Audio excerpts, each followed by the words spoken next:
Voices drift on winds untamed, words like spells that can't be named. Close your eyes and feel the sound. Journey where no bounds are found. Open doors inside your mind. Leave the ordinary far behind. Colors swirl and stars align. In the meta mysteries you'll find. Welcome to Meta Mysteries, where you don't know what you don't know. My name's Jonathan.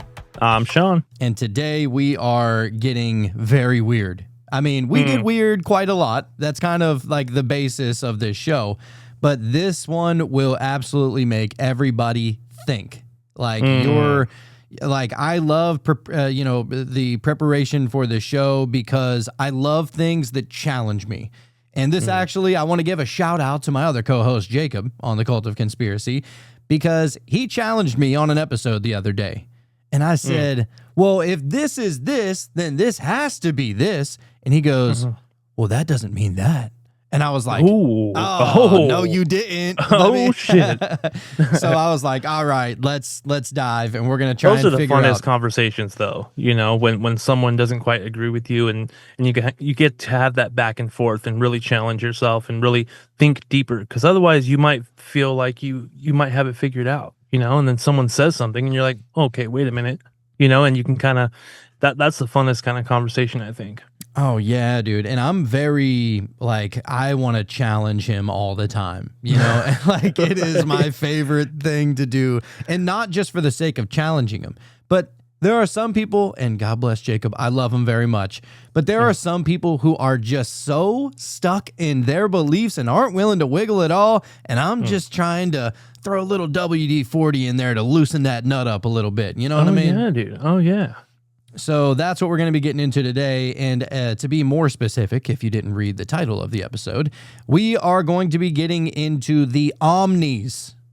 Okay. And this is something that's been talked about for a very long time. And we're going to be getting into omnipresence, omniscience, omnipotence, and then of course oneness, which kind of brings it all together. Throw that in there. Right. Yeah. And so it's actually where this is kind of like a God code, because when you go all throughout history and all throughout time, you'll see that all of these gods and all of these different religions and philosophies and everything, that whatever God represents to them, it has to be omni, right? Whether it is omnipresent, omniscient, omnipotent, or any of them, it has to have that in order to be the main one, the orchestrator, the architect, the source, or whatever that blossomed all of this into existence.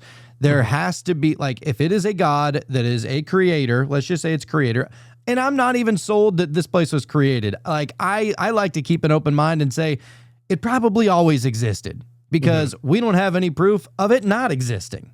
Right. Oh, no, exactly. For sure. No, I like that. You know, and I don't Gotta keep it open.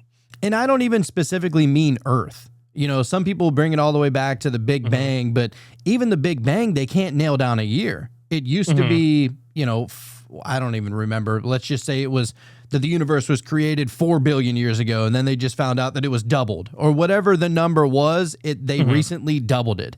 And I'm like, oh, wow. So they don't know shit, is what you're telling me. Just double it. Just when double in doubt, you know? Yeah. Right. And they look at it through, those high-powered telescopes, and maybe they can find the beginning and stuff like that. But who's to even say that how do we know that there was absolutely nothing before the Big Bang?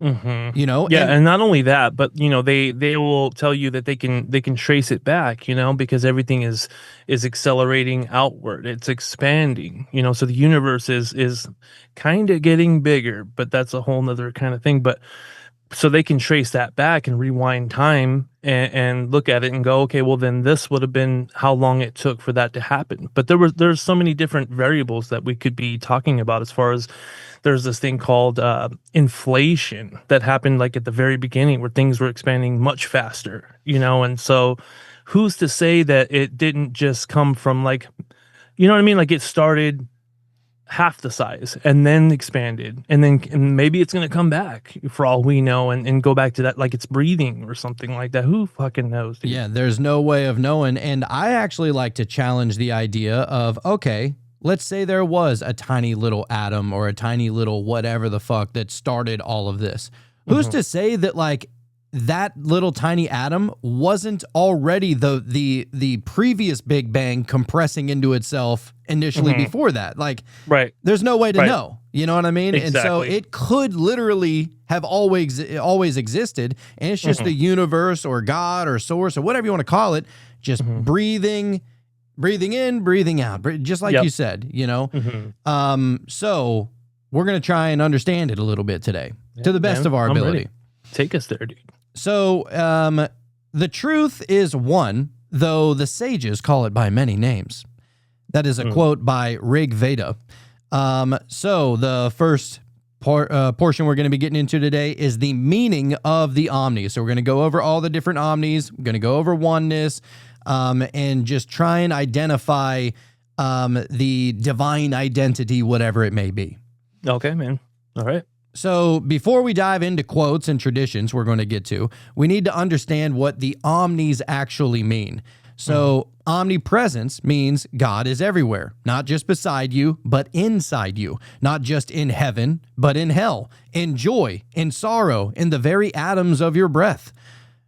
So omnipresence, literally everywhere, nowhere, no way that he can't, or it, he, whatever you want to call it, no way that it can exist somewhere. There's no place that he can't exist, essentially. Right. There it is. There it is. Stumbled across that a little bit. But now you have omniscience.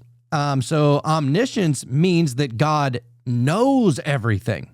Okay. So God knows everything, but not in the way a supercomputer might store data. God knows because God is every thought, he is every feeling, and he is every secret that you've ever told. That's not part of him. He is that. Right. You know what I mean? And we're probably going to get into that a little bit later as far as like free will and all of that's concerned, I'm sure. And I do want to Because if you know everything, then what choice is there? You know what I mean? Well, it could just be that it's God's choice and that we forgot that we are that. Right. Right. You know? But then, yeah, we'll get into it, I'm sure. Yeah, we're definitely going to get super weird in this episode. Yep. Then you, of course, you have omnipotence. So omnipotence means that God has all power. So it says, but not brute force, rather the power to be all things, to dream universes into existence, to become a star, a cell, or a consciousness. Has the power to do whatever the fuck it wants. Yep. Right? No limitation. Right, right. And I know some people are like, you know, they like to call God a he or a him. I'm like, how do you label that as a sex? You know, it's like saying like, what sex is your doorknob? You know, like there's no way of determining that, you know? Right. Well, I mean, he made us in his image. I think that's kind of what they go off of as far as it being a man. You know what I mean? I mean, he made woman too, you know? Right. Yeah. Exactly. So a little bit of everything. Needed a rib though. But yeah, anyway. just needed a rib. That's all. I would like to go into the more esoteric understanding of that story. Oh, I mean, why not? I mean, because we did do the Garden of Eden, but that was after Eve had already been born. So it would be cool to go to the original like Adam story, and then maybe we throw in a little bit of Lilith. I know some people like to get a little sketchy with that, but it's not even really that sketchy. It's just the Nag Hammadi, like Gnostic point of view of Adam had somebody. Turns out she was not willing to do as he said or as God commanded. That's how the story goes. We'll do it one day. Oh, for sure. So to know God is to realize these qualities aren't far off traits. They're describing the true nature of what's looking out your eyes right now. Okay. See, now this is going to be an all-inclusive, and the main reason why I wanted to do this show is because I'm trying to bridge the gap. I don't think that we are separate from God. I don't think that we are separate from the source. I think that right now we're living lives as if we are, but we're actually not. We literally Right. can't be. Like, it's impossible for us to ever be separate if it is true that God is all of the omnis. That's the point that we're trying to make. So, Yeah, dude. I mean, you know, we're going to get real weird here and hopefully open up some eyes. And I don't, you know, some people, they like to get caught up into, well, no, it means this. No, it means that. No, I'm reading it right here. and we have many of different examples about people describing what these omnis all mean. And we're going to bring it into clear view. That way there can be no discrepancy, no disagreement, and we're going to nail down the omnis. And I believe that by the end of this show, we're going to know that we are everything. Oh, dude, this is an episode I needed. You know what I mean? I needed to know. Me too. Yeah. I mean, I kind of already, you know, just with a lot of shows that we've been doing and, you know, especially Optimistic, he's the one that planted that seed, bro. You know, like, because it to be honest, it kind of sent me spiraling there for a minute. But after sitting with it for a little while, I got a little bit more comfortable. No, I definitely, I mess with it, dude, because, you know, I just don't think that God would just be outside of everything and almost, because if that was the case, I feel like he would have nothing to do with us if he's outside of our realm, which is time and space. You know what I'm saying? And so I don't know, that just seems off to me. I feel like it's strange that God would have created people and then created his people. Like, what does that mean? You know what I'm saying? Because there were people here before Adam and Eve were created. And so much so that whenever Cain and Abel got into that fight and Cain kills Abel, Adam and Eve, they cast Cain, or they at least threatened to cast him out amongst the others. And he's like, no, don't do that to me. Don't do it. And he's like all scared because maybe I don't know, maybe they were savages of some sort. I have no idea. But those people are never talked about outside of just that little thing. And I'm like, what do you mean God created people and then created his people? You know, like to carry out his will? Like, if he's everything. So it's like, I don't know. It's like picking what's your favorite kid. You know, it's like, why would you do that? Can't do that. Yeah, you can't do that, dude. Can't do it. Can't do it. So all right, I'm back on good terms with Sad Guru. I just want to make that known. Oh, all right. He, well, I haven't talked to him, but I've been consuming Not since that last time, you know, but yeah, you know, I had a little bit of an issue with what he said at the World Economic Forum, and I'm not going to go into that, but I've been watching him and I'm like, all right, somebody can have a fucked up opinion and still be right about a lot of things, you know? And I hope that that's how y'all think about us too, because I'm sure we're not going to align and correlate with every idea that you have of the world, right? Yeah, dude. Well, I just saw something recently, a video of his, and I don't know when this video took place or when it was recorded, but he was saying that there is no God, you know? And so maybe that's going to tie into what we're going to get into, you know, as far as it being everything rather than something separate. Oh, yeah. And I just watched a video of him saying something along those lines earlier that, like, look around. There's God. You know, like every single thing is God. There's no separation. So I actually vibe with that. Some people think that it's blasphemous or whatever. It's actually a Hindu, Buddhist kind of mentality, maybe even a Taoist kind of mentality too. They believe basically the same thing about the Tao. But yeah, it's not a blasphemous for the sake of pissing off people who believe otherwise. It's just a difference of opinion. A difference of understanding and way to look at the world, you know? I mean, I guess I would much rather look at anybody and say, oh, that person's divine. You know what I mean? Like that is a divine creature or a divine specimen or what, you know what I mean? Like that's all of us. It makes nobody is less than that. I believe that it makes the world more beautiful. Absolutely. It makes the world more poetic. It makes the world more meaningful. It makes every single action that you take just that much more meaningful. Whether we are, you know, one massive God consciousness or, you know, we're living in maybe all of this is just a dream inside of God's mind. I don't know where to go with it, but it definitely seems that this is all happening together and nothing separate. Like that makes, like, dude, whenever we started going over that, I was like, wow, did that just click into place? Mm-hmm. You know? Yeah, it just makes so much sense.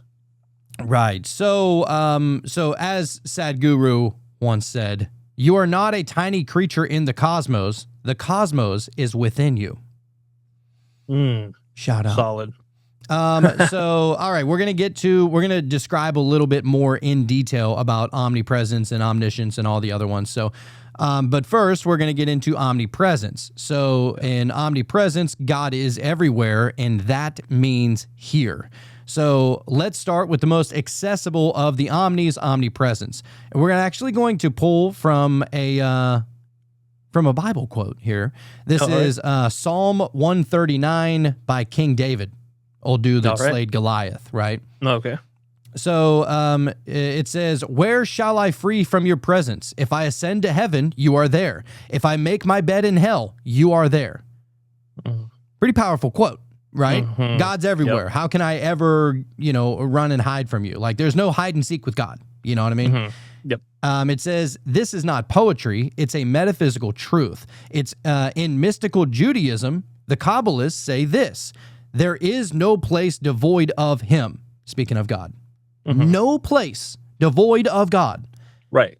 I think what it is it's not necessarily God not being in a particular place. Let's say you're going through some shit, right? I think it's just the matter in which you are able to connect with that. People fast and people do all these different things in order to have a closer connection to whatever that is, Right.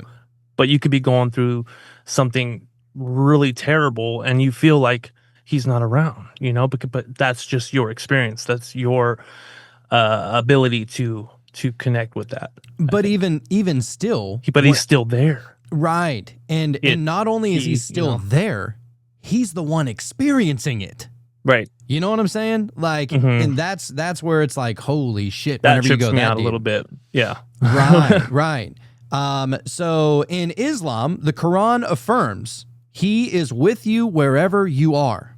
Wherever you are, God's with you. Now, and I don't know what to make of all of this. What is God? I like to think that, maybe there's levels of God. You get into like a Neoplatonic idea. And I think that even going with a Neoplatonic idea, with the 4 stages, like I think that you can put that at a macro scale with, the different dimensions and stuff like that.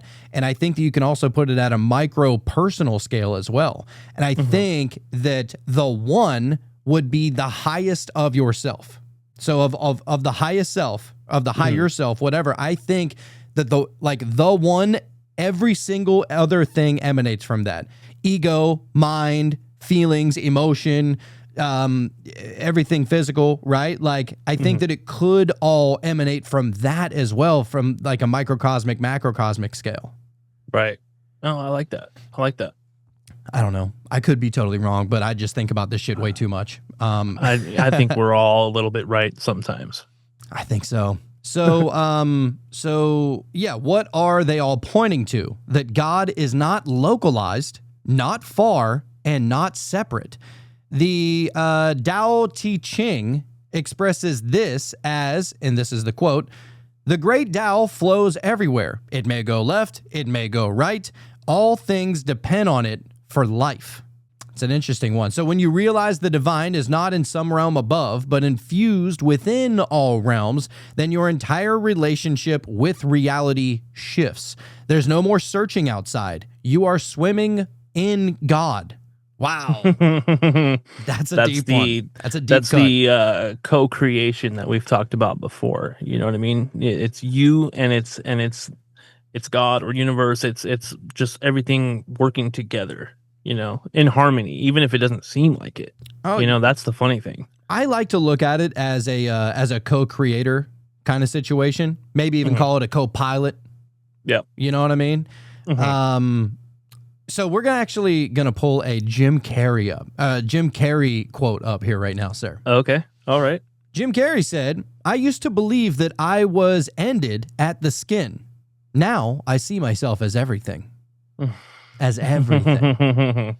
Dude, he's definitely had some type of, and I don't want to, put any kind of experience on him, but I imagine he's had some type of mind expanding spiritual experience, if you know what I mean. 100%. Yeah, because You he's know? a completely different person now. Well, he realized, it seems like, at least in the videos that I've seen, that he realized that even Jim Carrey was a character. Like, not just the characters that he played, but Jim Carrey himself was a role. Yeah. Well, I mean, once you add up every experience and every emotion or everything that you go through, and then you create this mask, and it's like, whoa, he was definitely doing some soul searching. Oh, dude, and think about all of the crazy roles that he played. He Mm-hmm. was the Mask. He was from Dumb and Dumber. He was from Liar Liar. He was Ace Ventura. You know what I mean? Like, he was the Grinch. Like, all of Mm-hmm. these, like, really awesome characters. He was the Man on the Moon, right? Right. Like, Mm-hmm. all of these different characters, and he, like, gave himself to every single one of them. Like, you never saw him, like, half-ass a role. You know what I mean? Mm-hmm. Like, he Right. took it so serious, and so serious that he became that personality and that role in his real life to be Mm-hmm. able to stay in that mindset. And He that's totally probably embodied it. and that's probably what helped him distance Jim Carrey from all of these different roles, from even himself. You know what I'm Mhm. saying? And so there's almost a Neoplatonic idea right there.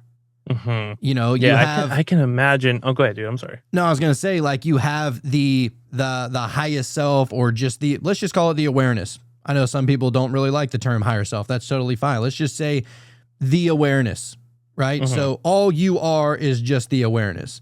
And then everything emanating from that, it's like, all right, so you go from awareness to now you have this ego. Well, no, now you have Jim Carrey, then you have the ego of Jim Carrey, then all of the characters that branch off of that. You know what I mean? Yeah, there's like the levels you were talking about.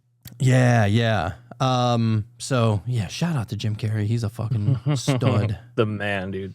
So it says omnipresence isn't an idea, it's a mystical revelation. There is no outside of God. Nothing outside of Space him. and time are just an illusion. Distance and locality, time itself. Oh, It's all right here. we're going to be getting scientific at the end of this show too. All right, I love it. For the I love people it. that I love when know- you do it. Yeah, I like, because I know that there's people from all different, countries and religious understandings and family upbringings and traditions. And so I want everybody to be able to vibe with this kind of conversation. So that's why we like bringing, the different religious views, or the different philosophical views, or even the scientific views. Everybody can get down with at least one of those three. Oh, Right? absolutely, absolutely. Otherwise you just wouldn't be listening to the show. Right. You volunteered for this. Right. So if you're listening, Literally Right. volunteered for this life as well, I think. yes, I think so too. So now we're going to get to omniscience, and it says the infinite knowing that knows you. It almost sounds spooky when you put it like that, but I don't think it's spooky at all. No, I don't think so at all. I've had an experience too where I felt like the all knowing was just kind of watching me. You know what I mean? Like, I almost snapped out of, like, I came out of a sleep, but I was like in meditation almost, and it just looked like a bunch of little eyeballs, just observing me. Yeah. And I'm like, what's that? Maybe that's what that is, dude. It might be. I don't know. Maybe I'm just crazy. That could just be Well. your mind trying to make sense of something too. Mhm. Yep. The mind is a freaky ass place. It is weird, dude. And like, I've said this before, but I'm not somebody who ever particularly feels lonely. I've only ever felt lonely 2 times in my life. And one of those was from a DMT trip. Like, Oh, that boy. was as lonely gets, is being alone in the void.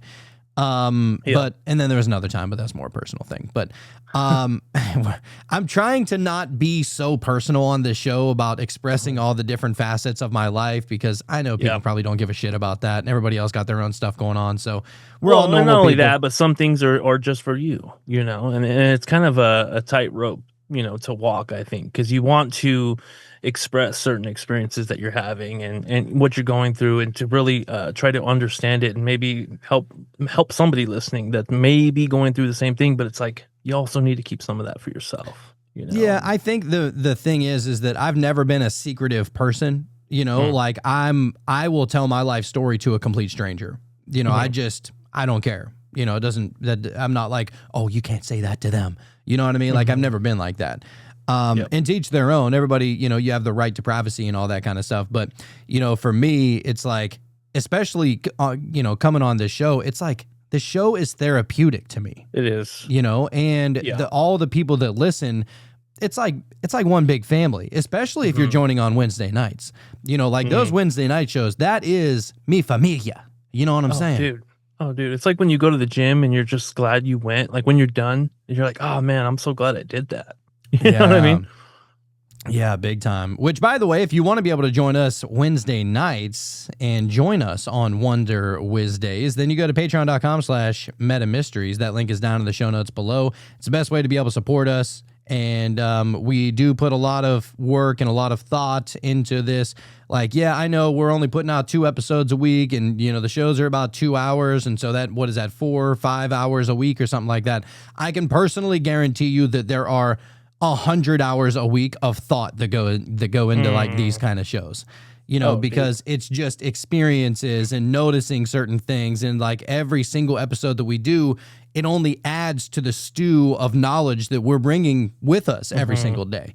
It kind of feels like you're always working on the show, you know, even when you're not necessarily, but the experiences, like you said, that you're going through, it's like you're like churning that up and trying to really figure shit out, so that in hopes that you can say something really good, that's maybe true. Always on the lookout. Yeah, man. And so it's just a love kind of thing. But yeah, if you sign up over at Patreon, you'll have access to come join us every Wednesday night for the live show that we do.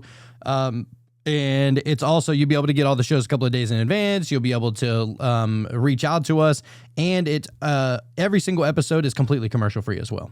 So if those commercials bug you, Patreon's the place to be for you. There it is. So that being said, we're going to get over to omniscience. So now we're going to turn over to omniscience, the idea that the divine knows all things. But let's go deeper. God doesn't know everything about you. God knows you by being you. Okay. That's the infinite knowing. There's no other way to infinitely know every single thing about someone rather than being that someone. Like that's the best way. And that's why, when you kind of tap into your higher self, like say, because you always want to figure yourself out more, we're always so distracted with shit, and you get a hold of your higher self. That's the whatever that is, the divine spark, the divine you that knows everything about you, and is able to bring forth things from your subconscious or whatever for you to observe, so you can understand that better, like that's perfect. Yeah, it makes the most sense whenever you frame it that way, and even like in the Bible, for example, God says, I am the Alpha and the Omega. So it's the beginning of the Greek alphabet to the end of the Greek alphabet, right? That means I'm everything. That's what that means, right? Like, how can you say I am the beginning and the end and not be everything? That doesn't make sense. Everything in between. Right. And even in the Bhagavad Gita, I just bought that book here recently, actually. Oh, nice. Your boy Krishna says, I am the self, seated in the heart of all beings. I am the beginning, the middle, and the end of all. And a lot of people like to compare Krishna and Christ. Yeah. They believe that the term Christ comes from Krishna. I mean, I don't know what came first, chicken or the egg kind of situation right there. Didn't they have the same birthday too? Maybe I'm wrong about that. There are, and I can't remember what Krishna's birthday was, but there are, several people who just so happen to be born on the winter solstice. Yeah. Right. So, and then they always just rise back up 3 days later, as it's almost as if they're watching the sky and watching the sun play out itself every year. Do with that what you will. Do with that as you will. So this isn't a metaphor. It's non-dual philosophy. In Vedanta, God isn't watching you like Big Brother. God is the awareness that you call I. The I am, dude. Yeah, dude. I am, and it's like, you don't even need to finish the sentence. If all you're saying is I am, you have to be everything. That's it. That's you know, it. like like even to say that I am everything, you might be leaving out a couple things.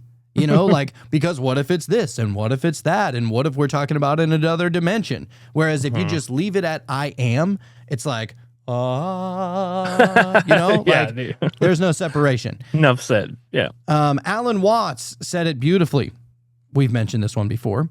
You are an aperture through which the universe is looking at and exploring itself. Like we said, call it God, call it the universe, call it the source, call it whatever you want. It's all the same thing whenever it's referenced in this kind of way, you know? Yep. So, yeah, we got Alan Watts. It says, when you have a thought, God knows it, not by hearing it, but because your consciousness is God's awareness, filtered through your unique mind. That's an interesting way of looking at it, right? Yeah, man. Yep. How about your boy Plotinus? You know, the guy that came after Plato, right? Yep. Created Neoplatonism. Plotinus, the Neoplatonist, said, the one is not aware of things as separate. It knows them because they are within it. And it is that. And it is that. Dolores Cannon, who regressed thousands of people into higher states of consciousness, often heard the same thing. She says, you are never disconnected from source. You are source, pretending to forget. Dolores is on that shit too. Dude. R.I.P. R.I.P. Dolores, one of the best. So to be omniscient is not to be a watcher of data. It's to be the mind behind all minds, the knower behind all knowings. And when you feel that within yourself, you're no longer just a person. You are an aspect of the all. Remember when you remember when we were having our little trip, and I was like, what if it's only an illusion that we even have our own mind? You know, like, and when I first said it, it was like even kind of creeped me out a little bit, and it was a little too much at the time. But I don't know, man. That's kind of rhymes, I think. Kind of true. know? Yeah. Yeah. Well, it's almost like each individual thought. Like, think about it like this. Imagine each individual thought believed that it was independent of all thought. Like, no, you're a thought. That's what you are. Right. Like, you came from the mind. That's same thing. Same exact thing. If you just look at yourself like a thought, and even remember in the Bible and other places, God thought about it and then he spoke about it. Right. And so just wild shit. I just love thinking about this kind of stuff. So where were we? Right. Now we're going to get to omnipotence. So all power because all being. Interesting way of looking at it. It says, let's talk omnipotence. Often misunderstood as the ability to do anything, like a cosmic tyrant with cheat codes. But real omnipotence is not control over others. It's being everything that exists. The Gospel of Thomas from the Nag Hammadi with the Gnostics. The Gospel of Thomas has Jesus saying, this is your boy Jesus saying this quote here now, if you bring forth what is within you, you bring forth what you bring forth will save you. If you do not, it will destroy you. We've said that once before. Yep. Equally powerful in both directions. Yes, it's the force. It is the force. Yep. This is the power of creation within you. The same power that made galaxies is what animates your imagination. That's cool.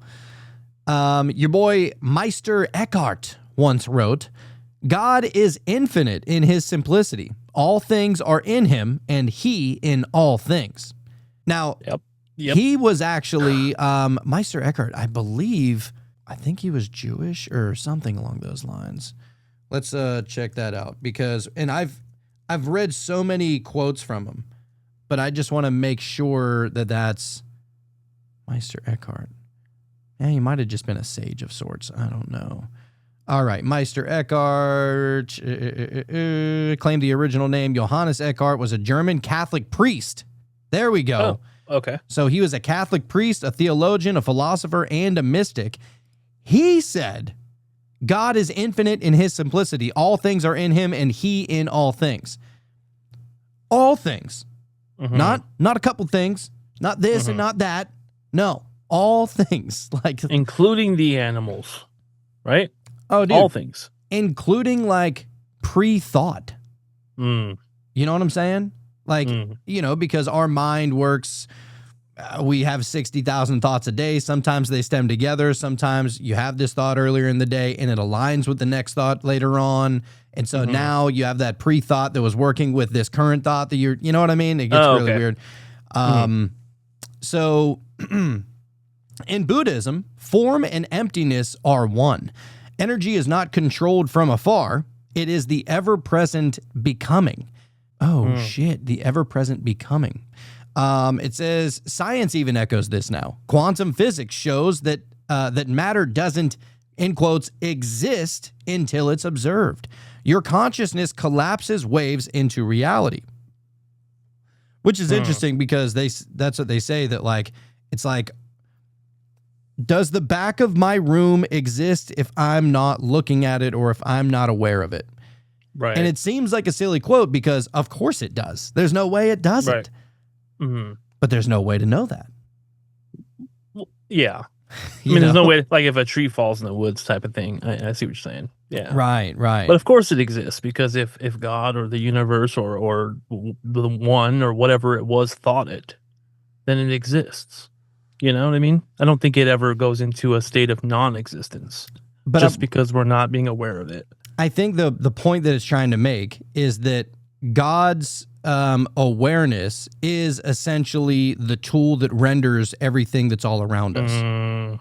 Right. Kind of like that one dude I forget his name. God damn it. The guy that was talking about he wrote The Big Toe or whatever. He was on Joe Rogan, right? My Big Toe. And he's talking about like your consciousness or your awareness is what creates the universe, basically. Like when you stare into the universe, it's now being rendered because your awareness is observing it, you know, and it's collapsing and becoming in that moment.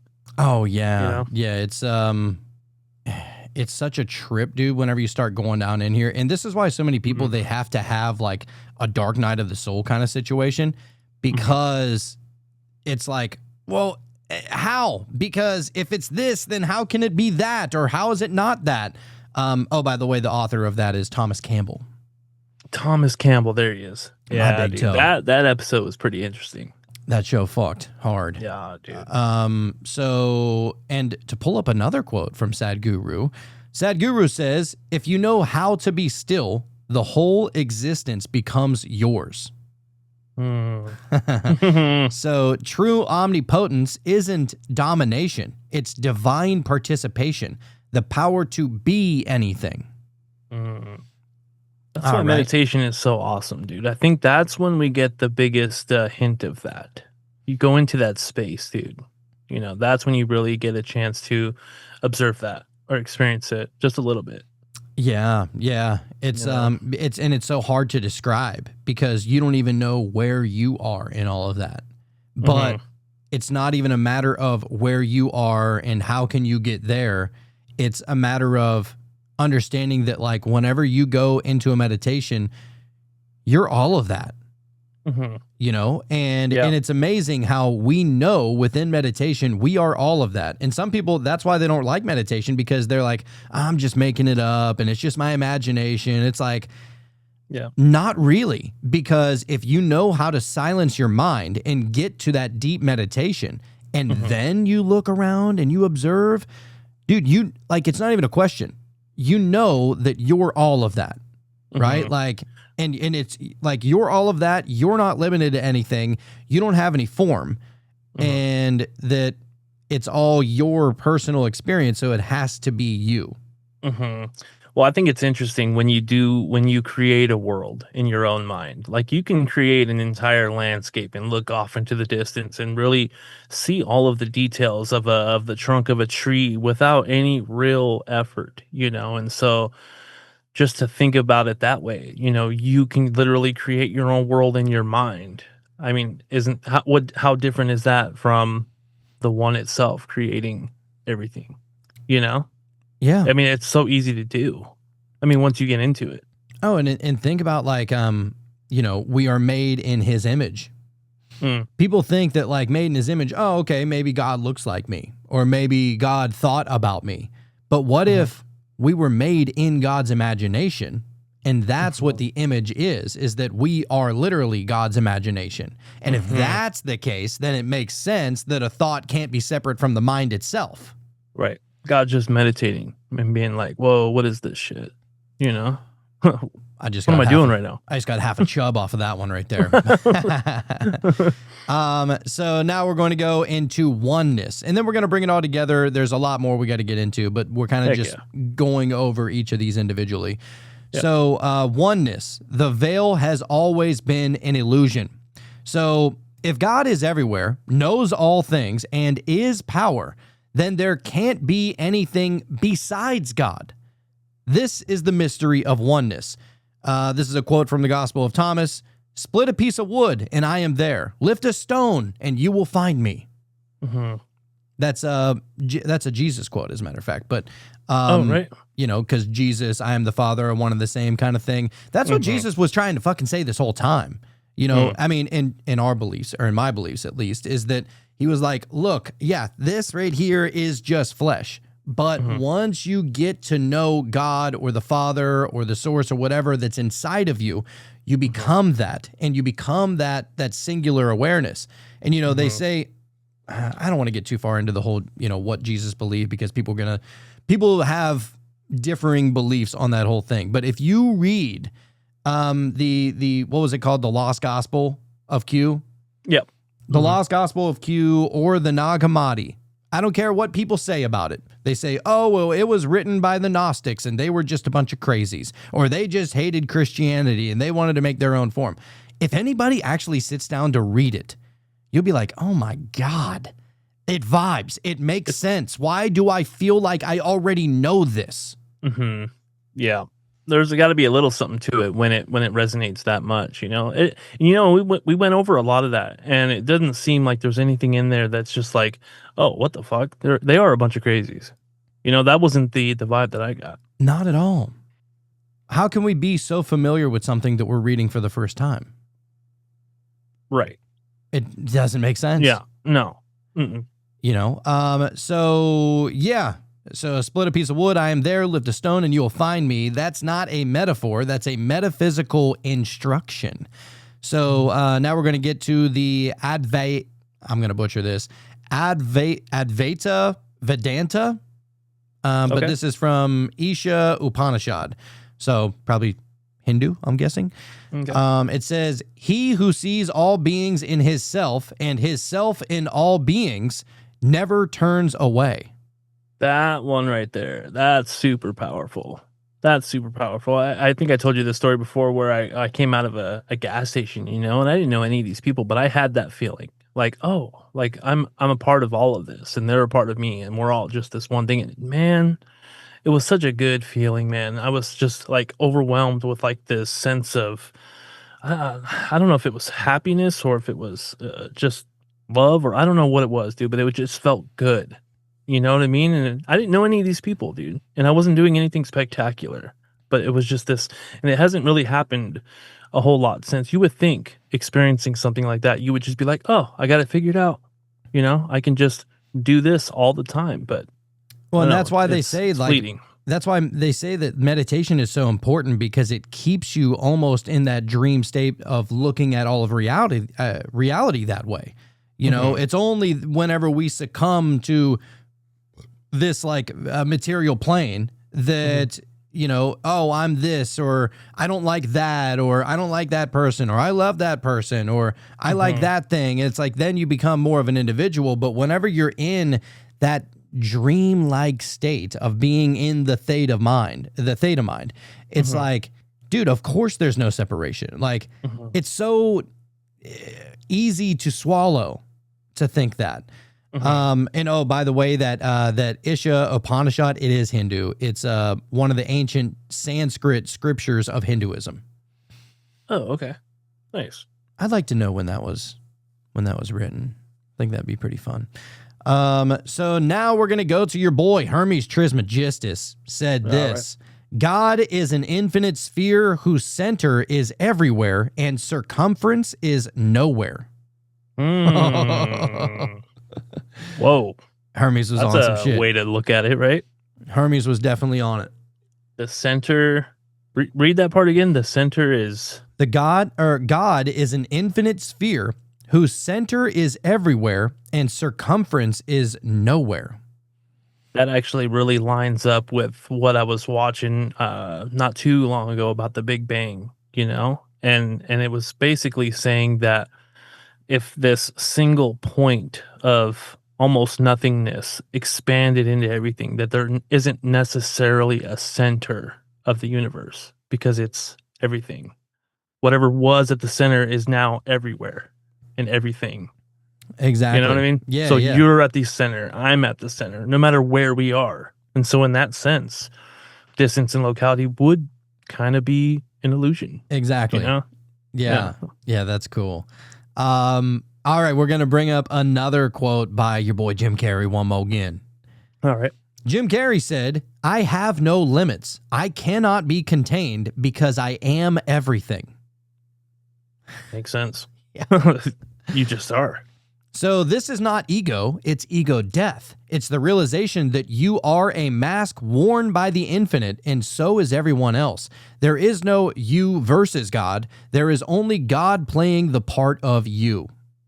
Wow, that's pretty powerful, dude. Talking about the ego. The more ego driven you are, the more separate or the more not of almost. You know what I mean? Like you're almost creating your own thing outside of whatever all of this is. And people, you know, and this is where people get like really lost in the sauce because people believe that they are the ego and that the ego is them. But once you can really pull it together and you know for a fact that like the ego is just a personality, it's just a mask, it's just like a bunch of things that have happened to me and it's created this personality that I am, but I am something beyond that personality. Right. And when you put it in those terms, who's going to disagree with that? Now you truly have no limitation of what you could be. You know? Right. Now you're not sitting there like a conductor or like a director trying to make sure you stay within the bounds of whatever other people might think you should be or the version of yourself you think you should be. It's like, no, you're everything. So you might as well just, what do you want to be? Yeah, it's like from that movie Anger Management with Jack Nicholson and Adam Sandler. I have not seen that, dude. Really? That's one of those ones that like I'll see it and I'm like, I haven't seen that. And then I'll just scroll past it. But I knew I was slipping. It's a really good one. But even in Anger Management, you have Jack Nicholson, and he's talking to Adam Sandler, and he's like, "Who are you?"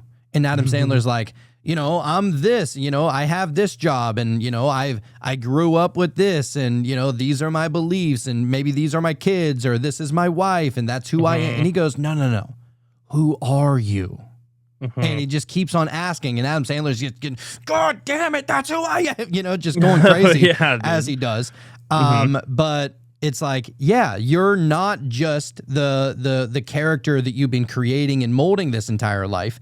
And the beautiful thing is that there's nothing wrong with that character, nothing wrong with that avatar. This was, you know, a series of events that led to this personality of Sean or this, you know, this character, this avatar of Jonathan, whatever, right? There's nothing wrong with that. You just can't forget that that's not all you are. Yeah, actually just recently somebody was asking me that same question, you know, and he's like, "Who are you?" And I was like, I sat there and just kind of paused for a minute because I already knew that anything that I said, like, oh, well, you know, I'm a married man and my name is Sean and I already knew that wasn't what they were trying to get to. And so I was like, fuck, I don't know. You know, I don't even want to start saying stuff because I know it's not going to be right. Just say, I am everything. That's everything. It. Yeah, that's now answer. I know. I got the answer now. They probably won't like that, I think. But anyways. I mean, you know, to each their own. You don't ask somebody, like, I don't like asking a question to somebody in hopes that they're going to answer the way that I want them to. That's so dumb. Why even ask the question in the first place? It's a waste of time. Yeah. Waste. So, all right, now we're going to get to the coexist type of idea here. Okay. Not just a bumper sticker, but a cosmic truth. All right. When people say coexist, they usually mean don't kill each other over beliefs, which is valid. But what if it means much more? The Star of David is not separate from the Om symbol. The Star of David being a Jewish thing. Om, Yep. obviously, everybody knows what that is. The crescent moon and cross are not rival flags. They are symbols of the same one peeking through through different cultures. The atom and the yin yang, both expressions of the infinite dance of polarity and unity. In truth, these aren't religions, they're languages, codes for the same divine pattern. As Rumi once wrote, "You are not a drop in the ocean, you are the entire ocean in a drop." That's where it came from. Huh. There it is. We say that one all the time, never know where the hell it comes from. It's so true, though. Yeah, it is. And even as your boy, Neil deGrasse Tyson says, I mean, think of him what you want, whatever, you know, but You're telling yourself that. I know. I'm having a conversation in my own mind with that one, but sometimes that's what I'm trying to say. I don't like to throw the entirety of everything that somebody says out just because I disagree with them wholeheartedly on most things. Especially when you're dealing with, mostly what you're dealing with is someone's ego anyways, for the most part. I mean, that's what they want to show you, you know? And so what you see and probably the parts of him that you don't like, that's all you're seeing is you know what I'm saying? Oh, they all have Where the he's at with it. They all have the namaste inside of them. That's it. Yep. You know, everybody got the divine spark or, you know, God or whatever flowing through their veins. It's like, you know, and then of course, like you said, there's the ego that lays on top of that. And you might not like the ego, but that's fine. The ego, you know, it kind of is the unclean rag at that point. Yep. But as Neil deGrasse Tyson said, we are stardust. The universe is not only around us, it is in us, which makes sense. Now, pretty interesting, right? Yeah. How even science is like, well, yeah, it is everything. We are everything. Right. And even like to the point of that idea, it's like, oh, you know, we live on Earth and everything outside of us is the universe. It's like, right. No, we're in the universe. And there is we're not separate from the rest of the universe. And that's pretty interesting how that's so easy to do. Like, I definitely feel like I've come from that mentality. Like, I definitely felt like, oh, well, here we are on Earth and everything else is everything else. And we get to observe outward. But it's like, oh, we are in that thing. We are that drop in that massive ocean. Whatever the universe may be consisted of. I don't know what to believe, to be honest, but it's something. I don't know what it is. It's something. But that's saved for the conspiracy channel. Neither here nor there. Yeah. And it's everywhere. And it's not here, not there, but everywhere. Yeah. So now we're going to reinforce all of this with biblical quotes that express each of the divine omni attributes, omnipresence, omniscience, omnipotence, and oneness/unity from both the Old and New Testaments, so the entirety of the Bible. These verses will help you bridge the mystical truths across all traditions while showing that even Christianity, at its deepest level, affirms this message, that God is everything, there is nothing outside of God, and we are in God because we are of God. This should be good.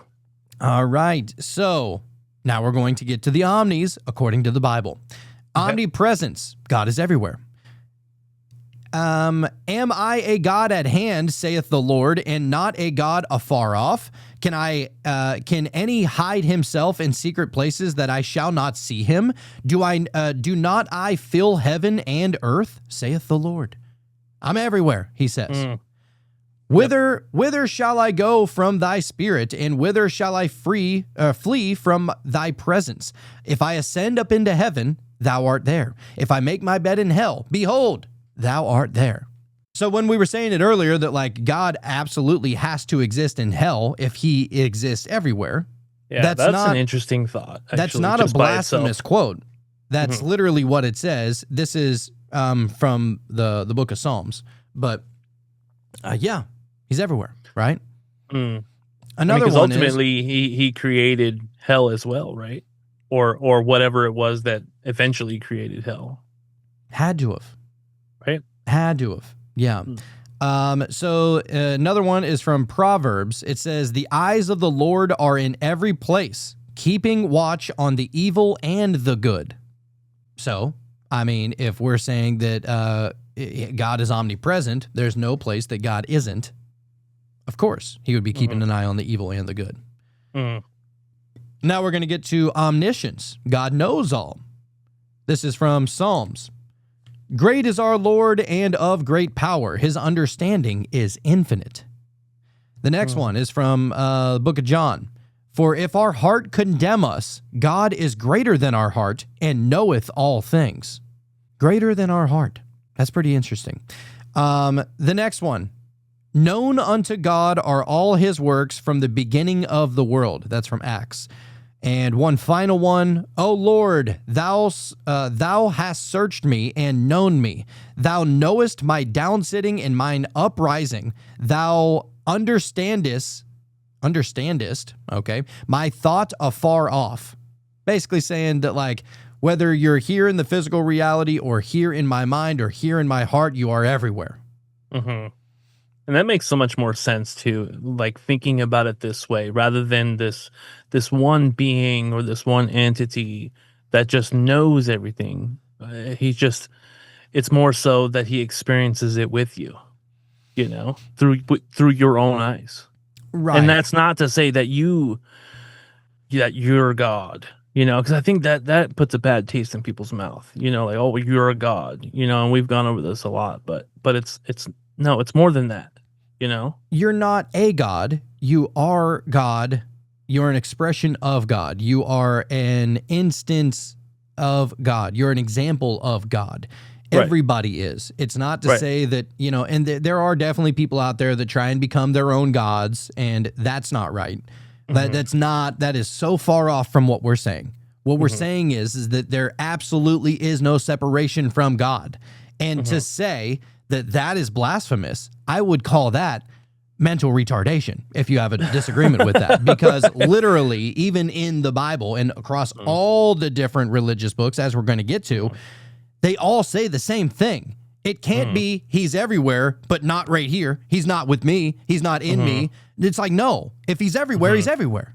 Right. And he can't just choose not to be with you if he's omnipresent. Exactly. Then he's everywhere. Yeah. 100%.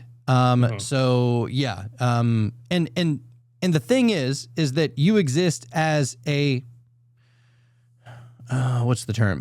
Maybe as a spark of that. We're not saying that us individually are every single, well, I don't even want to say that, because I think that we kind of are everything. Tricky, man. It's the divine paradox. It's that, you are everything and you are nothing. Like you, as in the human, of course, just like Optimistic said, it's like you are the human. You as a human in the vastness of the universe and the multiple different galaxies and all the different dimensions. Yes, you are but a pissant on the back of a donkey's ass, right? But that's not to limit even the pissant on the back of the donkey's ass, because you're also that, So, and even from that, it's like, you're the atom that eventually expanded into everything, if you believe that God, was the Big Bang. Right. No, I really like that notion, as far as, God knows everything about you because he's experiencing it with you almost. You know what I mean? If you want to put it that way. Not even with you, as you. Like, yeah. Like, I think that it's such an intermingling that it has to be, like, even if you think about, like, the Trinity, for example, God, the Son, and the Holy Spirit, right? Like, those are three separate things, but essentially a strand of three separate things that are winding into the same rope. Right. You know what I mean? And they're all working congruently. So, yes, there is the ego version of us. We're separate. I mean, seemingly separate. And then there's the God strand that is also woven within us. And let's just say we only have two strands. That's not God is with you. You know what I mean? That's God is you and experiencing life as you. And then there's also you with that. Right. And then you're also sitting there trying to look for it.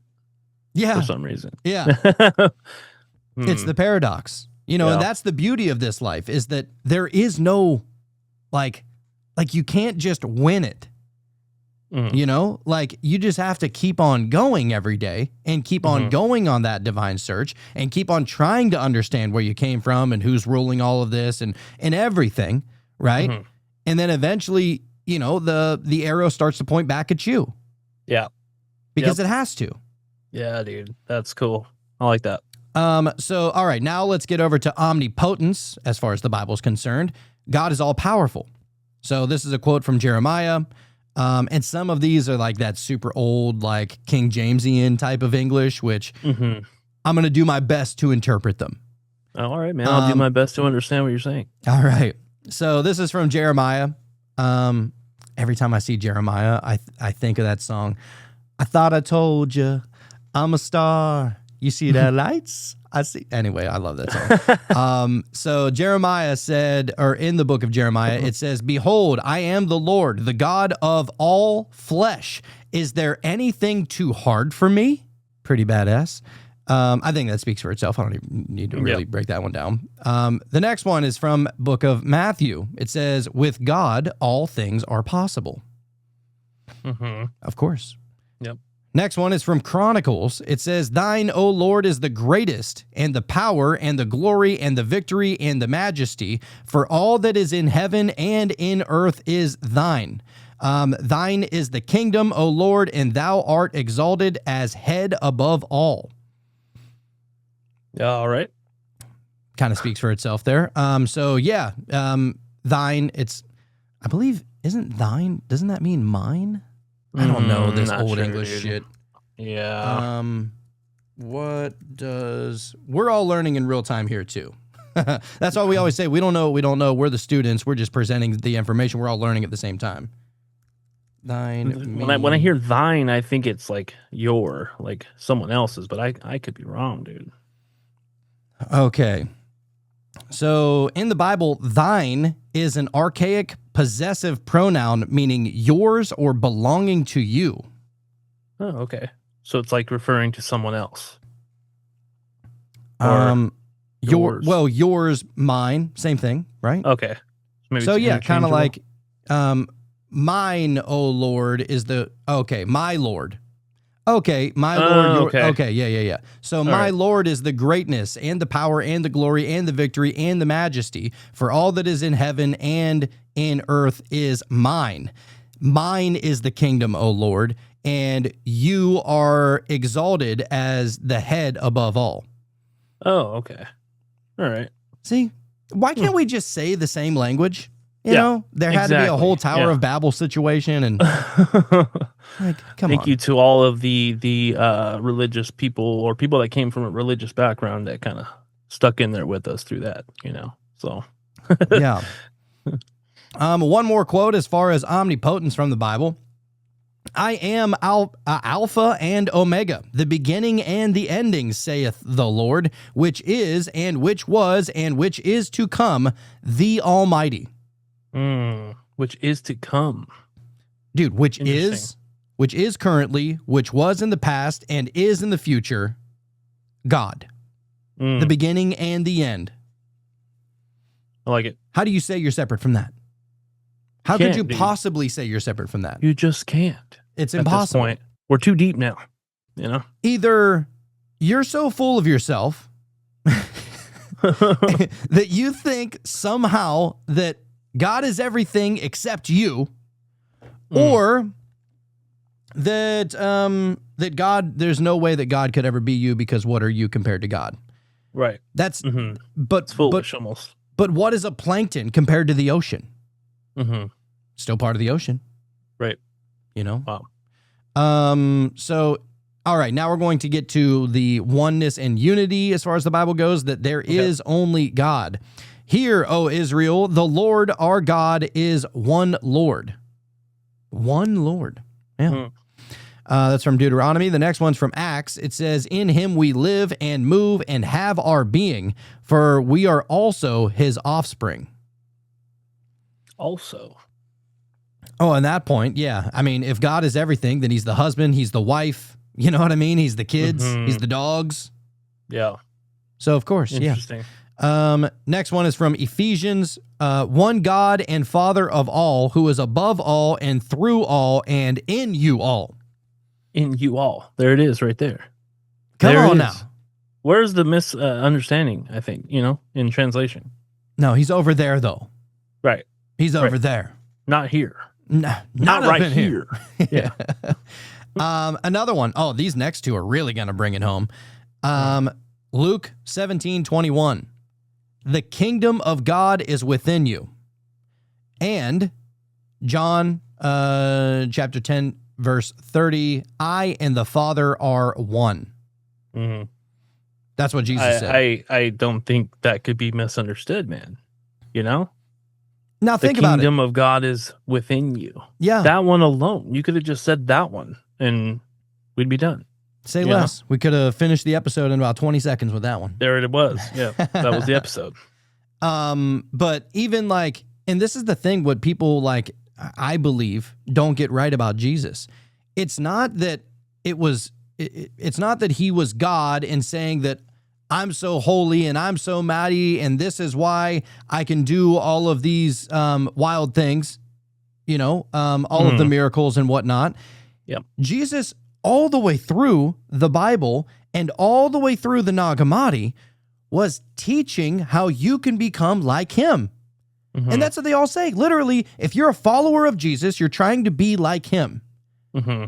But it's the people out there that say, there's only ever been one person, so don't even try. Right. You know what I mean? It's like, my God, you're missing the forest for the trees at this point. Mm-hmm. Yeah, that's where they start putting the limitations, man. And I don't think we have those, Absolutely not. There shouldn't be if we're everything. And the kingdom of God is within us, then why would we ever be looked at as so less than that? I don't know. No, I feel that. And even like, some people will say, well, yeah, I believe that I'm capable of a lot of things, but I'm never going to grow to be 6'8" and be able to windmill dunk like LeBron James. Right? Okay. Mm-hmm. You think Jesus could have done that? Probably, dude. I think he could have, actually. But what if Jesus was only 5'8"? Oh, shit. How tall was Jesus? I don't know. That's Does actually anybody a know? pretty good question. Let's see if anybody knows. I imagine he had to have been at least 6 foot, right? I don't think so, dude. Oh my God, he was a short little dude. Was he short? 5'5". Oh, wow. So, I didn't see that coming. It says Jesus is believed to have been around 5 feet 5 inches, which is typical for a Jewish man of this time. Some estimates suggest that he could have been as tall as 6 feet, but this is less commonly accepted. So it's just Oh, and then you look at other ones. This is from allthat'sinteresting.com, which is one of our favorite websites.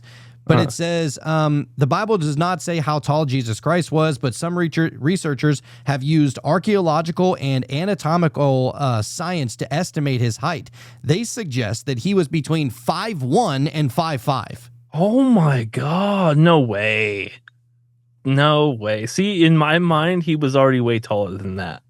Like, there was no way he was under 5'5", dude. You think he was windmill dunking at 5'1", bro? No, he was not. No. Dude. I mean, No. is he Muggsy now? Like, right. Is he Nate Robinson? Right. Like, even Nate Robinson, I think, was like 5'8", 5'9". Mm-hmm. Which little is guy. short for a basketball player. Which is soup. That's minute. That is childlike to be dunking, dude? on the court. Yeah. Oh, yeah. He was getting some air, dude. So, yeah, that's wow, that's interesting. That blew my mind. I didn't think we would that find short. that out. Bro, I'm taller than the Savior? Like, come on now. Oh, my God. I wonder if they measured the Shroud of Turin. Wouldn't that be a good way if they think that was actually the Jesus's shroud? Interesting. You know what I mean? I mean, I understand there would be some discrepancy, within the curvature of his body, and maybe that would throw it off a few inches or so. But like, how long is that from head to toe or head to sandal, whatever? I don't think it went all the way down. Oh, but it does say that, like, and not everybody believes that the Shroud of Turin is actually like a real legit thing. Like that is Right, something but let's that is say heavily it debated. was. Let's just say it was.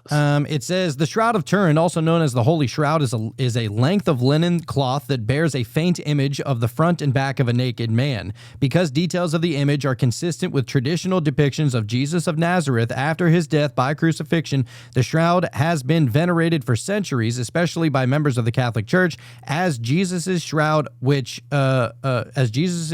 upon which his image was miraculously imprinted. And then it says that the size of the shroud was 4.5 inches. Or, I'm sorry, 4.5 feet, 4 rather. feet. Oh, wow. He keeps getting smaller, dude. Yeah, but I don't What think is it going showed. on? I don't think it showed his feet. I could be wrong. Oh, okay. It's been a minute since I covered that one, but Right. yeah, I mean, even still, Yeah. not tall. A lot shorter than I thought he was. For some reason, I just thought he was up there, at least 6 foot, because in all the images, he just looks like he's tall. I mean, at least the stuff that I've seen, he just looks tall to me, like kind of lanky. Yeah, I kind of figured the same thing. I mean, lanky makes sense because it's not like they had McDonald's, but Right. now that makes me curious Huh. about how tall Sadhguru is. 4 feet. Bro, Sadhguru's 5'8". Oh, wow. Towering over Jesus, Yeah, in a physical sense. right. Yeah, that is so. See, height doesn't matter. You don't bro. know what you don't know, though. You know, some women just get it wrong. Size really doesn't matter. Okay, I'm just kidding. So all right, now we're going to get to a little bit of quantum mechanics, right. where science meets the omnis. So omnipresence basically would be non-locality, as you were kind of saying earlier. So in quantum physics, non-locality describes how particles separated by vast distances can still be instantly connected. Einstein called this spooky action at a distance. The phenomenon is most famously demonstrated by quantum entanglement, where two particles, once linked, remain correlated no matter how far apart they are. This suggests that space is not what we think it is. Separation is an illusion. The field behind all particles is already connected everywhere all the time. The field. So maybe you want to call God the field. Right. I don't have a problem with that. I don't have a problem with that at all. If it And connects there's everything, there's no like time delay, right? If I'm not mistaken, as far as when you alter one, the other one responds and instantaneously. instant, Yeah. right? At the same Wow. exact like a millimoment. Right. Because even at the speed of light would be way too slow. Like if you separated it like across the galaxy, it would take a long time for that other one to start doing something different, So I mean, that's a trip. And even currently, I believe the only thing that is as fast as the speed of light is thought.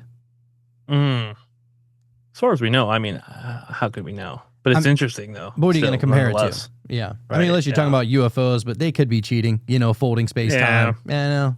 Yeah. They found Folding a that loophole, shit. literally. Yeah. Yep. So omnipresence in quantum terms is non-local unity, a shared field beneath all form. As physicist David Bohm put it, in some sense, all these particles are continuously interchanging and flowing into each other. The whole universe is in a state of constant flux, a single unbroken wholeness in flowing movement. That's an interesting scientific way to put it.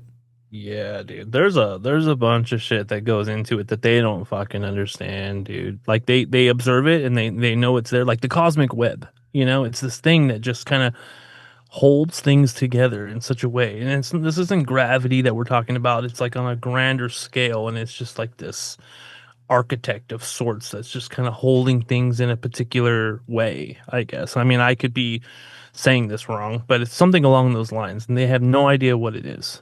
Oh, it's just like an unseen, massive web of sorts. Right. Which I think they call it dark energy, but I'm not sure if that's... I could be wrong on that too. Forgive me. But yeah, dark energy. And they call it dark energy because they don't understand what it is. Yeah, but it fits into all the equations. Right. Exactly. You know? But Interesting. yeah, as far as that scientific quote goes, it says that sounds a lot like Taoism, but it's quantum theory. So Yeah, do you they're all like, touching on the same thing. and that's what like all of the spiritual gurus and sages and mystics and all of them, the swamis, they've all said this. Science will eventually catch up to what we already know. Mm-hmm. Yeah, Like, it's a slow process, dude. I mean, that's fine, and I hope it does. Mhm. I mean, I don't know. I almost want to say that I don't know if it's going to happen in our lifetime. Probably not. Probably not. Probably not. Yeah, if I had to guess, I would say probably not. I think the hard thing is getting funding for some of these things, and then also getting scientists that aren't just completely biased and wanting to believe. Like if they said, "All right, Jonathan, we're going to give you all this money, figure it out," you're going to probably lean towards a certain direction, trying to push a certain, you know what I mean, understanding on it. And so I think that's another obstacle. I mean, I could be wrong. I don't necessarily know the full process of getting research done, but I imagine there's a lot more to it, Yeah, it's probably like, some people want to look at it through a physics lens. Some people want to look at it through a quantum mechanics lens. Some people want to look at it Yes. through even a religious lens. And, there are religious people in science. It's not to say that they don't exist. I mean, they do. Right. Everybody. It's probably mixed in there with everything, right? Mhm. So yeah, I'm sure that there's always going to be somebody who looks at it from their own perspective, trying to maybe reinforce their own beliefs, which Right. is fine. I Right. want to see it through everybody's perspective. Well, I think that's what makes it interesting is no matter what lens you look through, I feel like you're going to find remnants of the truth or a similar understanding, because I was looking into it and it was even going into like the workings of like the psychology of omnipresence, if you're going through anxiety or you're really stressed out or whatever, like no matter where you are, that state of mind is with you. You can't just run from it. It's everywhere you go. And so in that sense, that's omnipresence. Right. And you can call You it know? whatever you want. Right. And that's just another lens to try to understand whatever that is. Right. And that actually goes back to our very first quote by that was in the Rig Veda, that the truth is one, though the sages call it by many names. Right. Exactly. That's exactly it. So, all right, now we're going to get to omnipotence as the quantum potential. So still sticking with science in the omnis now. So in quantum mechanics, particles do not exist in fixed states. Instead, they exist in superposition, a cloud of probabilities until observed. The act of observation collapses the wave function into a specific outcome. This means that reality is not solid until it is interacted with by consciousness. That infinite sea of potentiality, that's the quantum field, the creative source of everything. This field of possibilities is the scientific mirror of omnipotence itself, the ability to become anything, depending on perspective, interaction, and choice. As Deepak Chopra once said, he was trying to bridge science and mysticism, he says, "You and I are essentially infinite choice makers. In every moment, we're navigating a field of infinite possibilities." That kind of goes back to what you're saying too, as far as the room behind you not necessarily existing. I don't know if that expands out to the very large, but I know that's kind of referring to the extremely small. But still, it's interesting that that's even a thing that happens. That still kind of boggles me. Well, that the superposition idea. Well, and then it becomes where it's going to be when you look at it. Like what told that thing that you were looking at it for it to, I don't know, maybe I'm just not smart enough to understand it. It's essentially like our awareness caused the manifestation, if you put it that way. Right, that which is just it collapsed all the waveform and it brought it into the material reality in which it can be a like through our lens, right? And even still, whenever it is, giving off like material or this is what it is, whenever it collapses into whatever it collapses into, and even once it collapses into that thing, that's not all it is, and that's why we say like the more inanimate object type of thing, like this microphone, the table, my hat, the headphones, everything. That's only because we've collapsed them by giving them awareness, essentially. And it's almost like, I like to look at it as, you know, everything exists as ready to be manifested, but not yet. So whenever you have this stuff where it's like reality is not solid until it's interacted with by consciousness, that it's like everything is existing as an unlimited potential. And it's almost, if you look at it even from a different kind of mind here, that everything exists as the lower mind, not made manifest and not brought into awareness yet. But once it is brought into awareness, it is manifested as itself in a sense. So, and I like to look at it through that lens, because I think that that is an allegory essentially for the human that is on their kind of spiritual journey. In essence, you're becoming aware of your own awareness and of your own essence and of your own connectedness to the all. We're all on that journey, trying to convince ourselves of that. You know, because whenever you hear it, you're like, man, that sounds awesome. I hope that's true. And then you're like trying to find all these different things, like, oh, there's this, and then there's this. And before you know it, you have just an entire field worth of information within your mind that is the key that ultimately unlocks the door to that understanding of you are part of all, and that you are all. So that's great. That's great. I love that. I wonder what that does though. Like when they found that out, like to the most logical minded person, you know, scientist or whoever, you know, it's like, I imagine they would have lost a little bit of sleep over that when they found out that was a thing. Like, you know what I mean? That's a wake up call. I think, you know, your reality wasn't what you thought.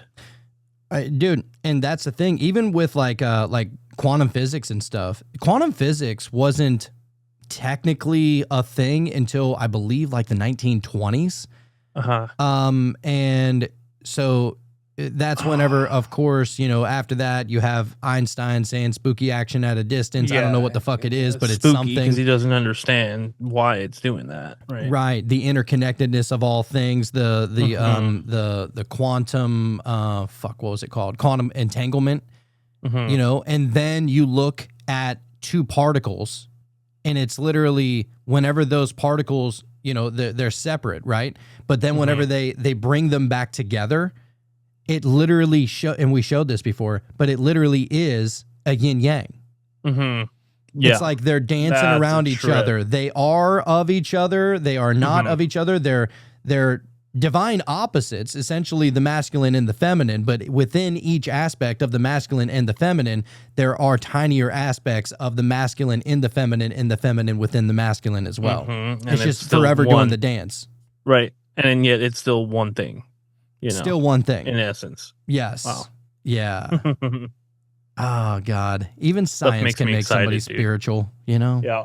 Oh yeah, that's what I was gonna say. Like, I'm sure they maybe they stumbled upon this idea or this finding, you know. But I was gonna say, like, what inspired that? Like, I wonder if it came from some type of, well, I mean, it must have if you really think about it. But if it came from some type of spiritual awareness that stumbled across that and is figuring itself out, you know? Yeah, dude. I don't know. I'm sure it was a full-on trip.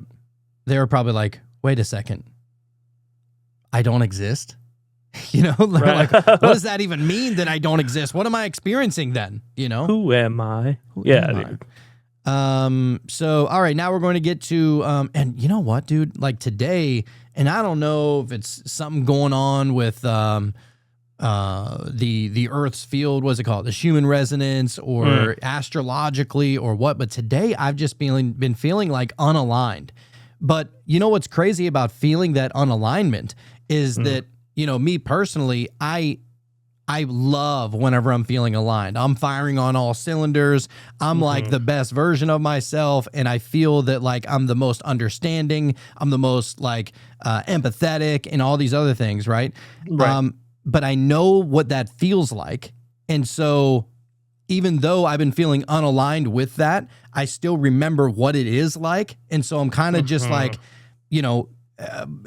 like shooting from the hip from scratch because I'm not aligned, but like, you know what I mean? It's like a remembering of what it feels like to be aligned. So I've been trying to get myself there, and it's almost like, the thing that I'm trying to connect and align with is like, it's just one step in front of me, and I've been trying to chase it all day. You ever feel like that? Oh, absolutely, dude. I feel like I have a lot of those days where like everything just kind of seems, and it's really hard to put a word on it or even a reason for that feeling. Like I'm sure you didn't wake up and there was something that just really fucked with you and made you feel that way. It's just a being, that's just how you are today. Right. And I think the point of, because it's not that you can always be aligned at all times, unless you literally are meditating several times a day. That's probably the way to do it. I would love to be able to get to that point, but life be lifing. And so, yeah, I would love to be able to just meditate several times, at least like once a day. That would be so great. And we should, there's always time. You know what I mean? There's no reason you can't, We just come up with reasons. We do. Yeah. If you got 10 minutes to dick around on your phone, you got 10 minutes to go meditate. Sometimes, dude, I do it just out of necessity. There's times where I should be doing it and I just don't for whatever reason. And then there's other times where I'll just jump in for a minute or two just to breathe a little bit and just kind of find that baseline, Yeah, find that little bit of bliss. All right, so now we're going to get to omniscience as the informational field. So omniscience and informational field, according to this, same thing, or at least allegorical to the same thing. So you got physicists like John Wheeler propose that the universe is not built from quote unquote things, but from bits of information, a concept known as it from bit. Okay. In this model, reality arises from quantum information. Every atom, every particle is a carrier of knowledge, and the unified field beneath the universe is not just energetic, but informational. It knows. Oh my God. How freaking spooky. I mean, so that's the same thing as like the unified field, right? Essentially, yeah. Okay. And everybody calls it, some people call it the unified field. That was the unified field, what he was referring to. Oh, okay. Right. Okay. But the conscious field, the ether, whatever, right? Right. But it says this ties into the idea of a conscious field, an intelligence behind the curtain of matter, not the anthropomorphic God, but an aware substrate from which matter and thought arise. Holy shit, that's awesome. That's some deep shit, dude. Damn, I might have to reread that one. Do it. So this ties into the idea of a conscious field, an intelligence behind the curtain of matter, not an anthropomorphic God, but an aware substrate from which matter and thought arise. My God, that's deep. That one will put heavy. That'll put some hair on your chest right there. Yeah, dude. It says the Akashic record in mysticism may be the quantum field in science. Same thing, different label. Same shit. Everybody puts a name on it. No, it's this one. No, it's that one. It's like, you idiot. They're talking about the same thing. It's all the same thing, man. Yes. Then you got the physicist Ervin Laszlo says this. The quantum vacuum is a holographic conscious field that retains all the information of everything that ever was. The quantum vacuum is the holographic conscious field that retains all the information of everything that ever was. Okay, Akashic Records is the quantum vacuum then. I mean, is there any other definition? All the information and just stores it. Essentially. Yeah, right. And I think that, like, within our own minds, we may look at it differently. Oh, I see a library, and inside this library is infinite books. It's like, same shit. You're just putting your own spin to it. Right. Because you can. Because you can. There isn't that limitation where it has to look like this, Right. It's just up to the interpreter. But it's all the same thing. So now we have oneness as the unified field. So finally, we arrive at oneness, and here science gets poetic. The standard model of physics tells us that all fundamental particles are excitations of underlying fields. That means electrons, quarks, photons aren't solid stuff. They're ripples in an invisible field that permeates all space. Everything you see, touch, taste, or think is not separate, but modulations of the same underlying reality. That's oneness in scientific language. Oh my God. I love it. Who would have thought science would be so much fun? I like what you're saying right now. It's the quantum shit that really excites me more than anything else. Well, because it's observable, it's understood scientifically, it's more tangible. It's the things that we're finding in this physical realm that are really lining up with the metaphysical understandings. That's been understood for so long. And not to hammer a nail that I've already touched on a couple of times already in this episode, but is that not almost a Neoplatonic way of looking at it whenever you're comparing physics to quantum physics? Except the one emanates from the quantum field or from quantum mechanics into the bigger, more the physics, right? Right. Well, so like what the one is doing is what we're doing, because we're entangled. We're all entangled. Yeah. Right. Oh shit. So as physicist Nassim Haramein describes it like this: atoms are not things; they are fluctuations in a field, and that field is universal, infinite, and interconnected. So whatever view you like to look at this from, it's all saying the same damn thing. Yeah. That even in science, God can't be this and not that.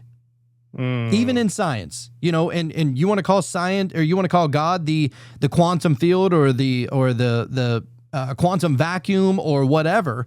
I mean, literally, oneness as the unified field, omniscience as the informational field, omnipotence as the quantum potential, and omnipresence as non-locality.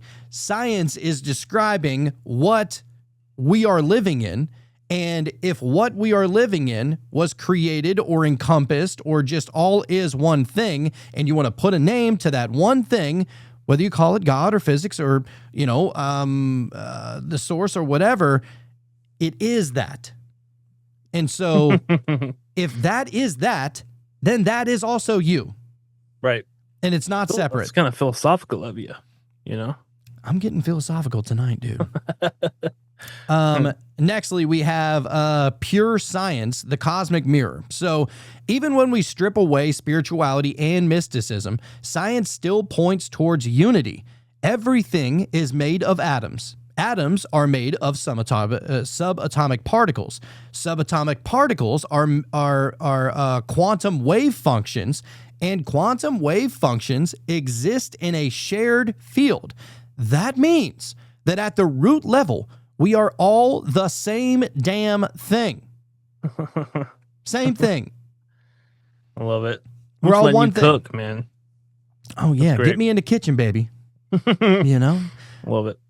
So as Carl Sagan once said, one of my favorites, I used to love that guy. Carl Sagan once said, the nitrogen in our DNA, the calcium in our teeth, the iron in our blood were made of the interiors of collapsing stars. We are made of star stuff. You know what boggles my mind a little bit about the notion that we are all of the same stuff? I feel like we should find more Earths.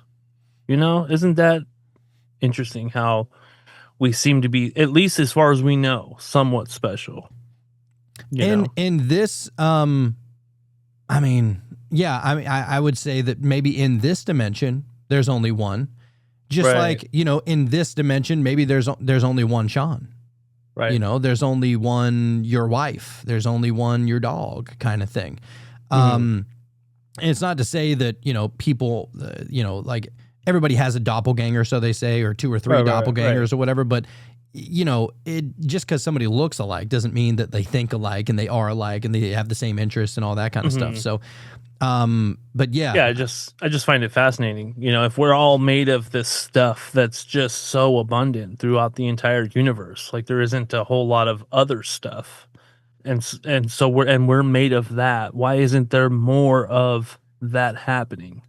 I can understand there are definitely some parameters that need to be met, and as far as how far away you are from the sun and all that, we can get into that. But I feel like there should be more evidence of other Earth-like planets.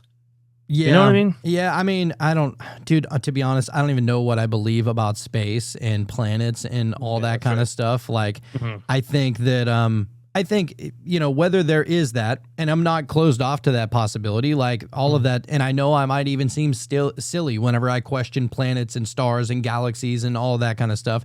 It's just that I can't verify that. Mhm. So how am I going to say I know? I would have to say I believe, and I don't believe shit. Right. You know, No, I got you. I got you. um, it's like my one of my favorite podcasts, Crow 777, says belief Mm. is the enemy of knowing. Mhm. Pretty solid. So Pretty yeah, solid. I like knowing. I don't like believing personally.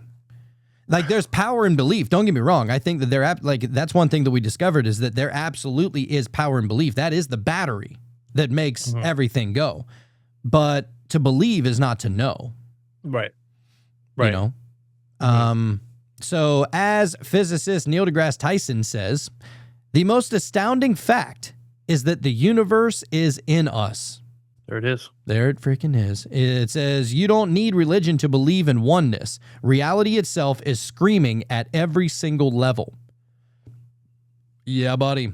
So now we're going to bridge quantum science and consciousness. So some scientists are proposing that consciousness itself may be fundamental, not the product of matter, but the foundation of matter. Yes, dude. I like this shit. Just the other day, my wife and I started singing the same part of a song at the exact same time. And I think it happened twice that day. And so this is kind of going into what I think I think consciousness is just everywhere, dude, and it kind of flows in and out of all of us. Not in and out, but like we can all dip into that, whatever that substance is. And so for the purpose that my wife and I just started singing, not it wasn't even like the beginning of a song, it was just like the same part of that song at the same exact time, That's dude. Like, freaky. you know what I mean? And we just looked at each other like, what was that? And if if consciousness, it just permeates through everything, and we just kind of both tapped into that thing at that same time. I don't know. It's I don't know. that's the consciousness field in essence. And, it used to be something that people just believed in, but science is proving that with all of the quantum stuff.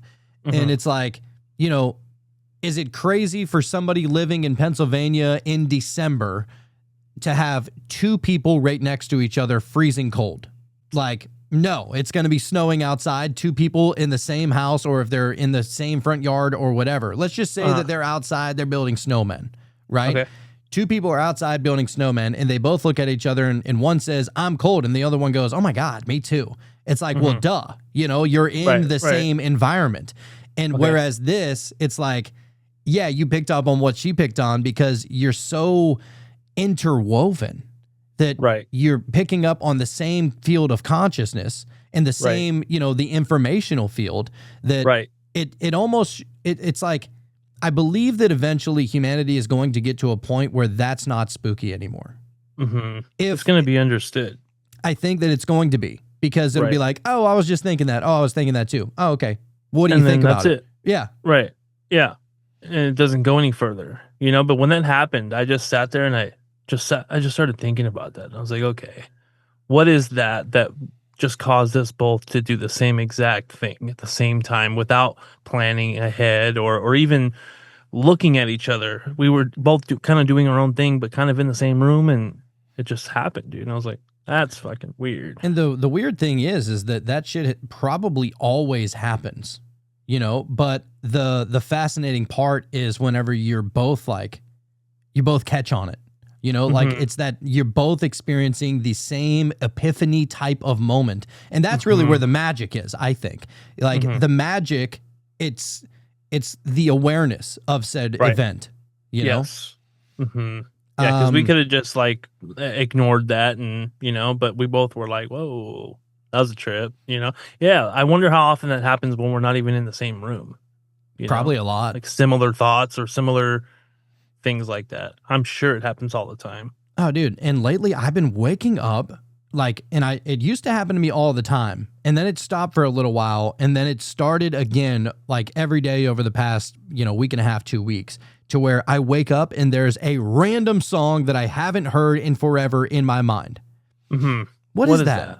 Yeah. Why? Like, did I pick up on the radio station somewhere? I mean, Or is it, someone else is singing that song and you're picking up on it. was You know? somebody thinking about me whenever they heard that song for some reason? You know what I mean? Like Right. it's Yeah. it could be anything like that, but it also Multidimensional. could be just like, maybe that's your mind's way of giving you a message kind of thing. That's what, Mhm. we hear from other people. It's like, all right, well, whenever you wake up and you're singing a song that you haven't heard in forever and you don't know why it's stuck in your head, go and look up the lyrics because there's probably a message in there. Mhm. And that's weird because who's that message from? Like, Mhm. is that message from your higher self? Is it from the field? Is it from both? Because they're probably the It's the same same thing. You know? Right. It's all the same thing. Yeah, Yeah. so cool. Yeah, I honestly don't think that consciousness is coming just from a physical thing like our brain making shit up. No, I that think is there's so more ass to it. backwards. Yeah, I think there's way more to it, and it's just so hard to prove, I guess. That being said, the telepathic podcast is going to be coming out soon. We're just going to not say anything and see what happens, Bro, I mean, they got a bunch of like TikTokers that are getting on this trend where they'll say, all right, I'm thinking of a number between 1 and 1,000. Mhm. And that's all they say. And they'll just Yeah. like pause for a couple of seconds. And you And try to figure it out. dude, there's a percentage of people, if you look in the comments, that there's a percentage, and I don't know what that percentage is. Maybe it's 5%, but even if They it's got it 5, right. even if it's 5% of the people in the comments that get it right, if it's 1 to 1,000, Mhm. I mean, that's like, with the random number generator, right? Mhm. Like whenever Right. you're thinking about a number, you're almost projecting it, and somehow the random number generator reacts to that information Yeah. somehow. Same idea. Same things happening. How is like I want to know how that works. Just You know? tell me how, God and damn I'll it. drop it. I think we're eventually going to get it. I think we probably already know it. That's the Probably. fun thing. So anyhow, going back off of that some scientists are now proposing that consciousness itself may be fundamental, not the product of matter, but the foundation of it. You have Roger Penrose and Stuart Hameroff. They propose Orch-OR that I guess it says that this means that microtubules in the brain interact with the quantum field to generate consciousness. Mm. Holy shit. Whoa. I didn't even think that they've gotten that far with this. I mean, it's probably happening at such an existential pace right now. But it says Donald Hoffman suggests that space, time, and matter are not fundamental, that consciousness is more real than atoms. That's a physicist that says that. So when you go somewhere through consciousness and you have an experience and it feels more real than real? Yeah. Oh. Yeah, I want to Okay. look up because I think this is a physicist. Let me just double check because, I mean, it says he's a scientist. I just don't know. Okay, so he is a cognitive psychologist. Oh, interesting. Yeah. So he studies consciousness, visual perception, and evolutionary psychology using mathematical models and psychophysical experiments. We need a guy like that on our show. And think we just to do. really try to, at the very least, try very hard to understand what he understands or she understands. Yeah, right. Because they're really trying to dig deep and understanding the really the metaphysical understanding of why things are. I mean, if it's all through consciousness anyway. Right. Yeah. It would be interesting. And I bet you this is shit they think about all the time too. Oh, of course they do. The next person is Rupert Sheldrake, which I would love to do a whole show on him sometime because what a character. I think that he's actually still alive. Yeah. Interesting. So anyway, Rupert Sheldrake proposes that morphogenetic fields are patterns of information that transcend time and biology. Damn. They just are, you know? Yeah, yeah. And so Rupert Sheldrake, for anybody who doesn't know, he is a parapsychology researcher, and he proposed the concept of morphic resonance, a conjecture that lacks mainstream acceptance and has been widely criticized as pseudoscience. Of course it is. Yeah. But he's actually, so he's a parapsychological researcher and a biochemist. That's what what's his name was on Ghostbusters, the parapsychologist. He was the one that was putting the flashcards and he would shock them or whatever. That's right. Yeah. God, it's been so long since I've seen that. Yeah. So anyhow, if all of these people, what they say is true, then consciousness is not in the universe. The universe is in consciousness. Oh. And suddenly we've come full circle. I love it, dude. That's great. Wow. That's great. So, so just to kind of wrap it all up a little bit right here. So omnipresence, it's quantum non-locality. Omnipotence, it's the infinite potential of the wave function. Omniscience is the universal field of information, and oneness is what science has been describing all along. You can reject dogma and still arrive at divinity, because the closer we look at matter, the less solid it becomes. And the deeper we dive into space, the more we find that we were never separate to begin with. So the real you is the one. The entire journey wasn't just to know God's properties. It was to remember what you already are. There's a quote from the what was it? The Hindu scribes that says Tat Tavam Asi, which translates to "you are that." That's cool. You are that. It's like I am and you are that. Same thing. Or if you go to Psalm chapter 46, verse 10, that says, "Be still and know that I am God." Luke 17:21, the kingdom of God is within you. You are not seeking the divine. You are it, dreaming that you forgot. Oh, fuck. And now you're waking up. So whether you call it God, Brahman, the Tao, the Matrix, or the All, or the One, just know you are not outside of it. You are it.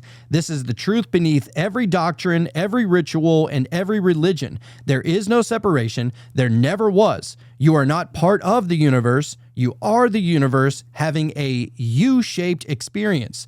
So, to the one out there, stay mystical, stay curious, and remember, the one you're looking for is the one who's looking. I love it. That's great, dude. And that also brings back around the why magic works.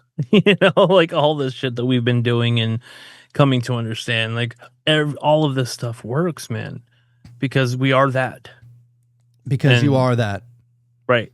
You know, I was telling some, who was it? Yesterday on a Cult of Conspiracy episode, I was telling Jacob and our guest about the money spell that we did. And I said, some people may chalk that up to a coincidence, but I didn't look at it like that. I was like, I mean, I was blown away. Don't get me wrong, you know, about just how well it worked. Literally the next fucking day. It was crazy. Right. And, but I think that it's all about, awareness, intention, and energy. Those are that is the hope. That is the trifecta. It is. I mean, you're go ahead. No, I was just going to say, well, it takes your energy, it takes your intention, and it takes, oh shit, what was the other one that I said? And your awareness. So your energy, intention, and awareness. And I think that they all flow into each other and from each other and into each other and the whole thing. I think that it takes all three of them, because you can't have awareness and energy without the other one. And you can't have, like, you can't have two and not the one. Like, if you're trying to manifest I believe that you need all three: the energy, the intention, and the awareness. Like that is the ingredients to manifesting. And you telling the universe or God or the unified field what you want to see, what you want to be aware of, and you're putting energy into just speaking those words and then paying attention, using your awareness to look for that, you're gonna find it, I think. Of course. Yeah. And not only are you going to find it, you're going to find it through, I don't even want to say through your lens, because your lens is going to get so cracked and so shaken and so thrown off a cliff and stepped on and trampled on by a herd of fucking elephants so many times that you're essentially just going to be looking through a fragment of a shard of a tiny particle of glass that came from the monocle of your brain. And right. You know what I mean? Yeah. It's going to get just destroyed every moment of every day. But whenever you finally have that tiny little dust particle of glass that came from the hole of the monocle that once was, it's like, that is, I believe that's the third eye. Right. And that's why, like, it all seems familiar. Because you're looking through every shared experience that your third eye has ever witnessed. And if we're looking at the third eye, call it the pineal gland, whatever, it is the antenna that brings all the information together. And yeah, I think that it's just beautiful, dude. I love learning this kind of stuff. And you know what else is awesome? My God, I feel like we have come such a long way to be able to interpret a lot of this stuff. Like imagine this a year and a half ago. Oh, I was just thinking about this probably just a few days ago, how, if we look back in our first few weeks or first months and we were just, man, we really fucking didn't know. And I'm not even claiming that we know now, but jeez, dude. A better grasp of it, at least. Come a long way. Yeah. Yeah. And I think at the very least, trying to understand it through our own lens. And the one is obviously out there, the one out there listening, I'm sure that, it's coming to you as well. If you've been following us on this whole journey, you've listened to all of, if not most of the episodes, then I hope that every single episode is a moment of epiphany. That's what we're searching for. Like we want light bulbs to be firing. Up, dude. Stack them up. That's it, dude. So, God, I love this journey. But anyway, Sean, what is that tarot card, sir? Oh, yeah. We got the 9 of Swords. Swords? All right, let's try and search it. If it's worth it, let me search it. All right, so I went to the 9 of Cups. I'm tripping. 9 of Swords. All right. Here we go. Okay, so the 9 of Swords. Oh, interesting. Speaking of the dark night of the soul. The 9 of Swords. An anxious mind leads to restless nights. Explore how you handle worry and stress to transform its impact. The challenging and fraught card, the 9 of Swords, opens the floodgates to anxious thoughts and worries that keep you up at night. The figure on this card sits upright in bed, alone in the darkness, as 9 swords dangle ominously above her head.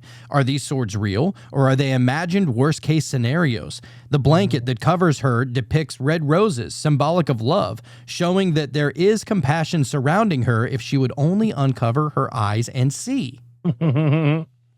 That's cool, right? That's a solid one. The spiritual understanding, it says, stress and anxiety are taking a toll on your physical health. You may be feeling alone or spending too much time rummaging about the same things. Journaling, walking in nature, or spending time with others can help you work through these negative thoughts. Damn, that's a good one. All just to realize that you're part of everything. That blanket is the like all-encompassing. Like it's there. It's right there in front of you. But you're sitting there worried. Right. And the thing is that, our worry is just, our worry is created by fear. You know what I mean? Because we're fearing what is to come. And we don't know what the hell is to come. Like all fear and all worry and all anxiety and all of that negativity, it's all because we think that we can predict the future in our mind. But we can't. If you're always present, there can't be anxiety. Right. Anxiety Exactly. can't exist in presence. So, and that's what's fascinating about it. So it's just like, stop living in the future. Wow. Every time you get anxiety, it's like, dude, you're making that up. You know, literally, you are making it Yeah. up, you know? You are, dude. You I mean, are. how many times have That's you worried? incredible. How many times have you worried about something, and like, what percentage of all the things that you've ever worried about actually came true? Slim to none, dude. Slim to none. Right. That's actually really awesome. I never really thought about it like that, as far, because we were talking about, when you observe it, that's when it collapses, and here you are trying to predict the future. And of course, you always tend to lean towards the worst case scenario for some fucked up reason. I guess you enjoy the nightmare. I don't know why you would want to do that.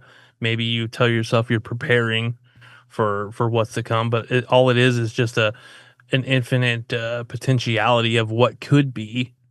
And then once you get to that point, or that day, or that whatever the thing is, that's when it collapses, because now you're there, as if it's linear anyways. But you know what I mean. And there's like, I get it whenever some people are like, well, you got to what is it?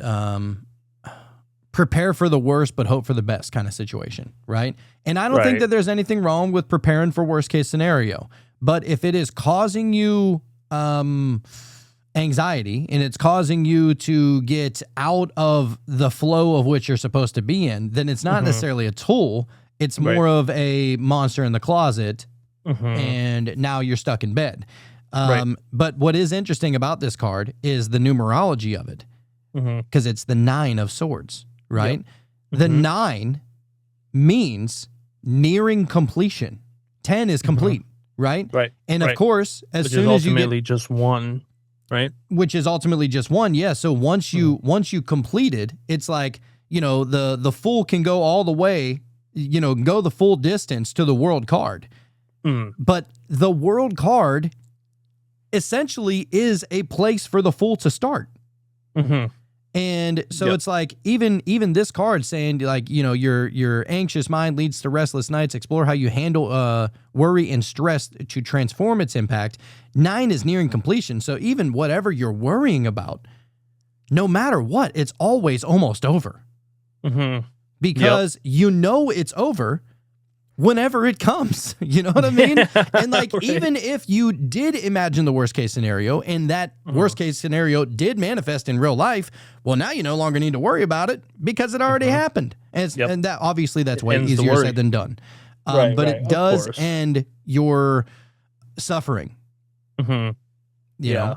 know? It definitely is easier said than done, but these are all just tools, man. If you can bring your awareness to, or the understanding to these ways of dealing with things, then that's half the battle, and then you can start from there and really try to understand that you don't need to worry so much, and so that was great, man. That was great. It was a good one. That was a good episode. So, now we are going to get to the meditation. And for anybody that wants to jump on there, the only place where you can meditate with us and listen to what we are meditating on, only because we don't want to get banned on YouTube and we don't want commercials to interrupt on the podcast, so it's only on Patreon. Then you go to patreon.com/metamysteries and sign up for any tier. Any tier will give you access to every single show on a daily basis. But if you want to join us Wednesday nights for the live show, then you sign up for the Wonder Wednesday tier. But we have a tier as low as $3.33 a month, dude.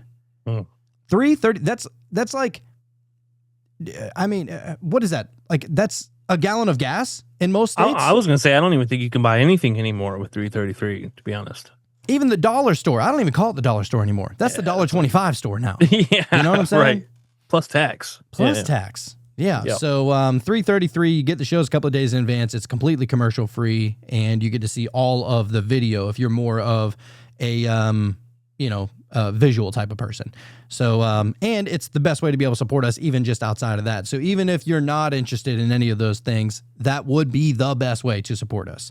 So we do appreciate all of the one out there. Also, if you would leave us a review, whether you're on Spotify or Apple or any other platform, you'll be able to leave 5 stars or leave a comment or leave a review or something like that. On Spotify, you can leave actually individual comments per episode, which is interesting. Over on Apple, you just leave a review. You can leave 5 stars. You can say we suck. You can say we're great. You can say we're mid. Whatever you put out is helping the algorithm. So you're helping us no matter what action you take. So we appreciate all of the one out there that are doing so. Even if you don't consider yourself part of the one, you're only fooling yourself. You're part of the one. That's just the way it is. You don't have a choice in the matter.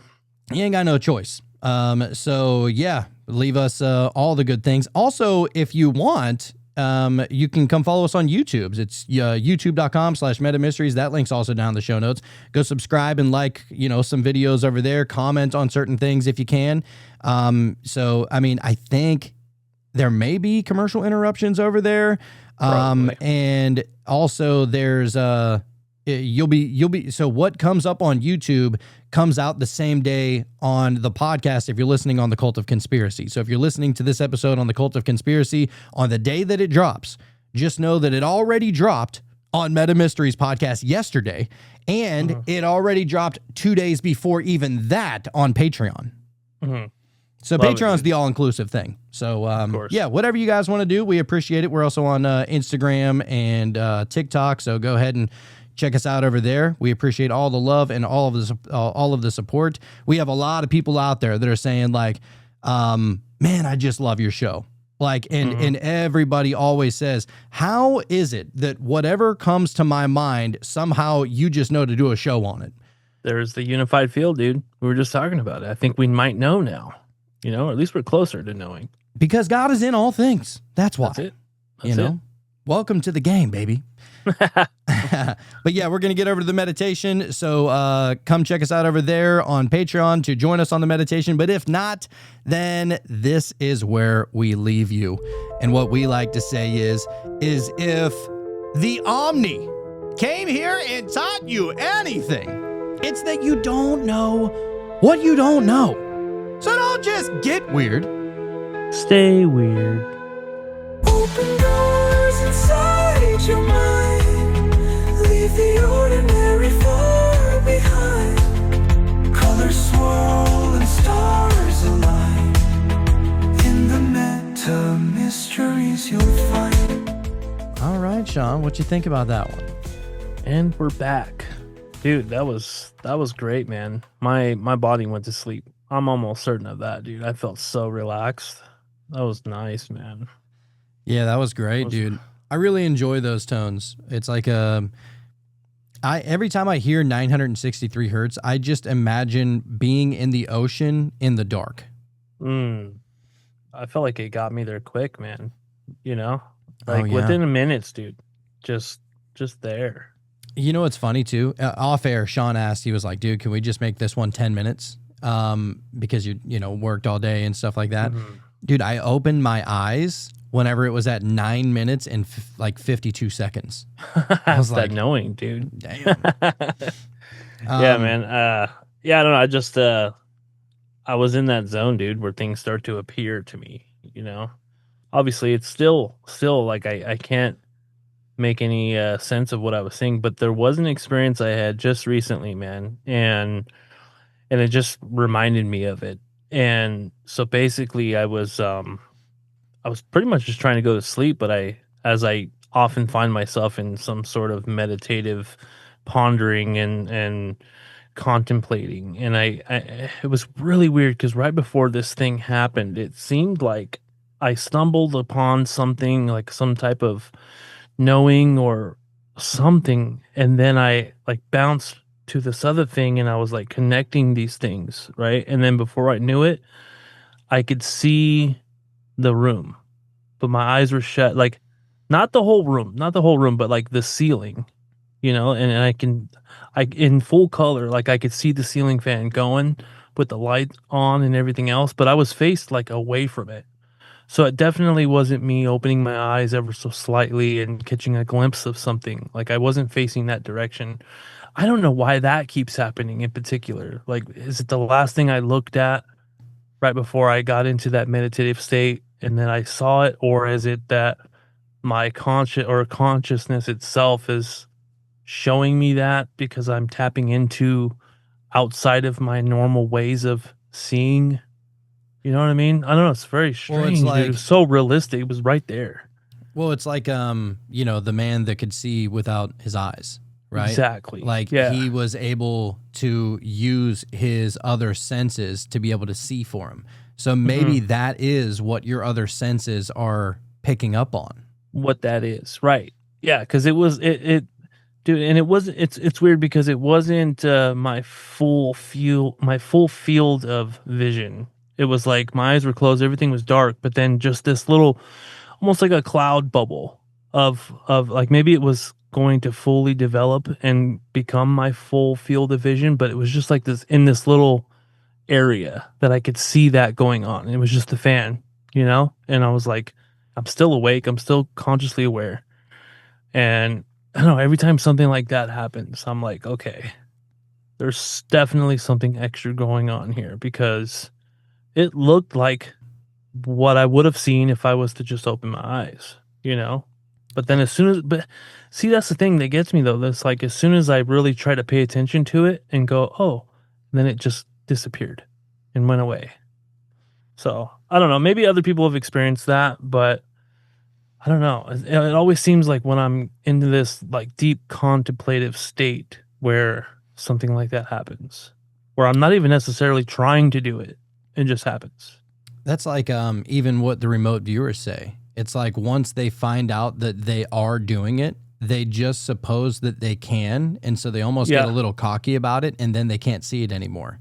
It's Right, almost like right. your lack of knowing and your lack of, whatever it is that is going on is what powers up your ability to be able to witness that and see that kind of stuff. But as soon as you start like knowing you can do it, and I've done it 1,000 times, I know how to get there, it's like It gets in the way. no, you fucking don't.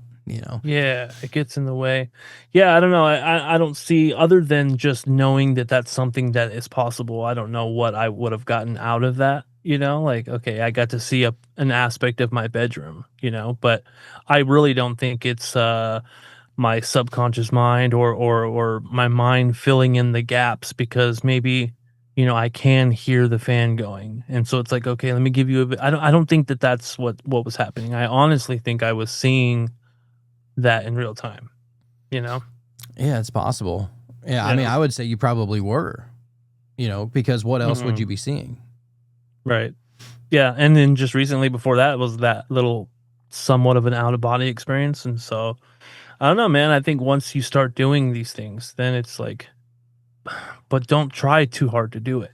Because like you said, I think if you really tried, if I was sitting there trying, okay, let me see the ceiling, it's not going to happen for some like, fucking reason. It's not an effort thing, it's an intention thing. And like, you would think that effort and intention are very close cousins, right?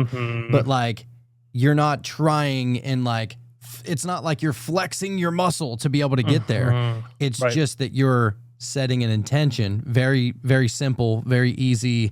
This is where I want to go. This is where I have my attention on. And there's no trying. It's just doing. Yeah. Almost just letting it happen. Really. Yeah. I had a couple of thoughts while I was in there. One of them was like, man, how awesome would it be that while you're listening, and I thought about this, and I don't know if anybody's ever done it before, so if not, then don't steal it from me, biatch. But it's almost like Michael Jackson said, he would stay up until 2 or 3 in the morning writing down lyrics, because if not, then Prince would get them. Right, yeah. That's what he thought, yeah, right? Yep. Because that information exists, and he had a connection to it. They're both tapping into whatever that is. And he knew that Prince had that same like kind of connection.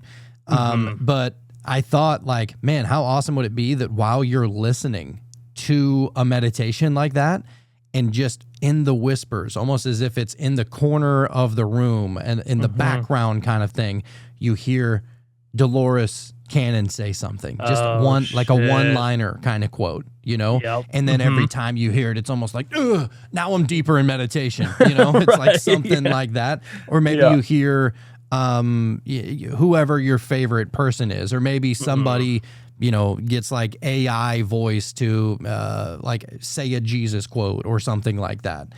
Or, you know what I mean? Like just those deeper, more philosophical kind of quotes that are happening while you're in meditation. You know, and essentially it's almost like an affirmation as you're already deep, which is, I mean, and those do exist, but it's not like specific quotes of Dolores, of Jesus, of Terrence McKenna, or, you know, somebody like that, which I would be like, you know, if you're ever going to put actual deep thought to try and align yourself with those quotes, the best way to be able to do it would be during meditation, right? Oh, absolutely. You're way more suggestible and open. Yeah. Because Definitely. You got the guards down, you know? Oh, dude. And in meditation, I am. You know what I'm saying? Of course you are. It's like me too. You know, you hear those things, and it's like it's not even, oh, that was Dolores Cannon, you know, a quote that she said at a conference in you know, in Russia in 2003. No, it's like that shit's happening right now, and it may as well be my own damn thought. You know, because it is kind of, if you're everything, because it kind of is. It all comes from the same space, man. Hell yeah, that's great, man. I love this kind of shit. It's probably my favorite thing. Yeah. You know, it's just a bummer sometimes you try to talk to other people about it and they're like, what are you talking about? You know, and I'm glad that we've created this space, you know, for these types of weird ass conversations. And, you know, look, it's not for everybody. I mean, it kind of is, but you know what I mean? But it's up to the person on their timeline and on their path. And I guarantee you that people one day will find this podcast 20 years in the future, and they'll be like, wow, you can really see the trajectory of understanding within these people. And then we start getting to the heavy hitting shit, and they're like, oh my God, even my mind's being blown. Or maybe there's somebody that's starting out on their path, you know, 10 years from now, and they go back and listen to episode 1, and they can kind of follow along on that same kind of journey. And that's really all we're trying to do over here, is just like kind of shine a light on a path. It might be the path. It might be your path. It might be everybody's path. But, you know, it could be, you know, just certain little keys that may unlock certain little doors within your mind. And that's all we're really trying to do. Yeah, dude. A little goes a long way in this field, I think. A dab will do you. That's it, dude. That's it. Love it. So, all right. Well, yeah, we're going to wrap it up right there. And the next episode will be Wonder Wednesday, baby. So looking forward to that one. That's going to be fun. But yeah, I guess we will see y'all on the flip side. Bye, guys. Voices drift on winds untamed, words like spells that can't be named. Close your eyes and feel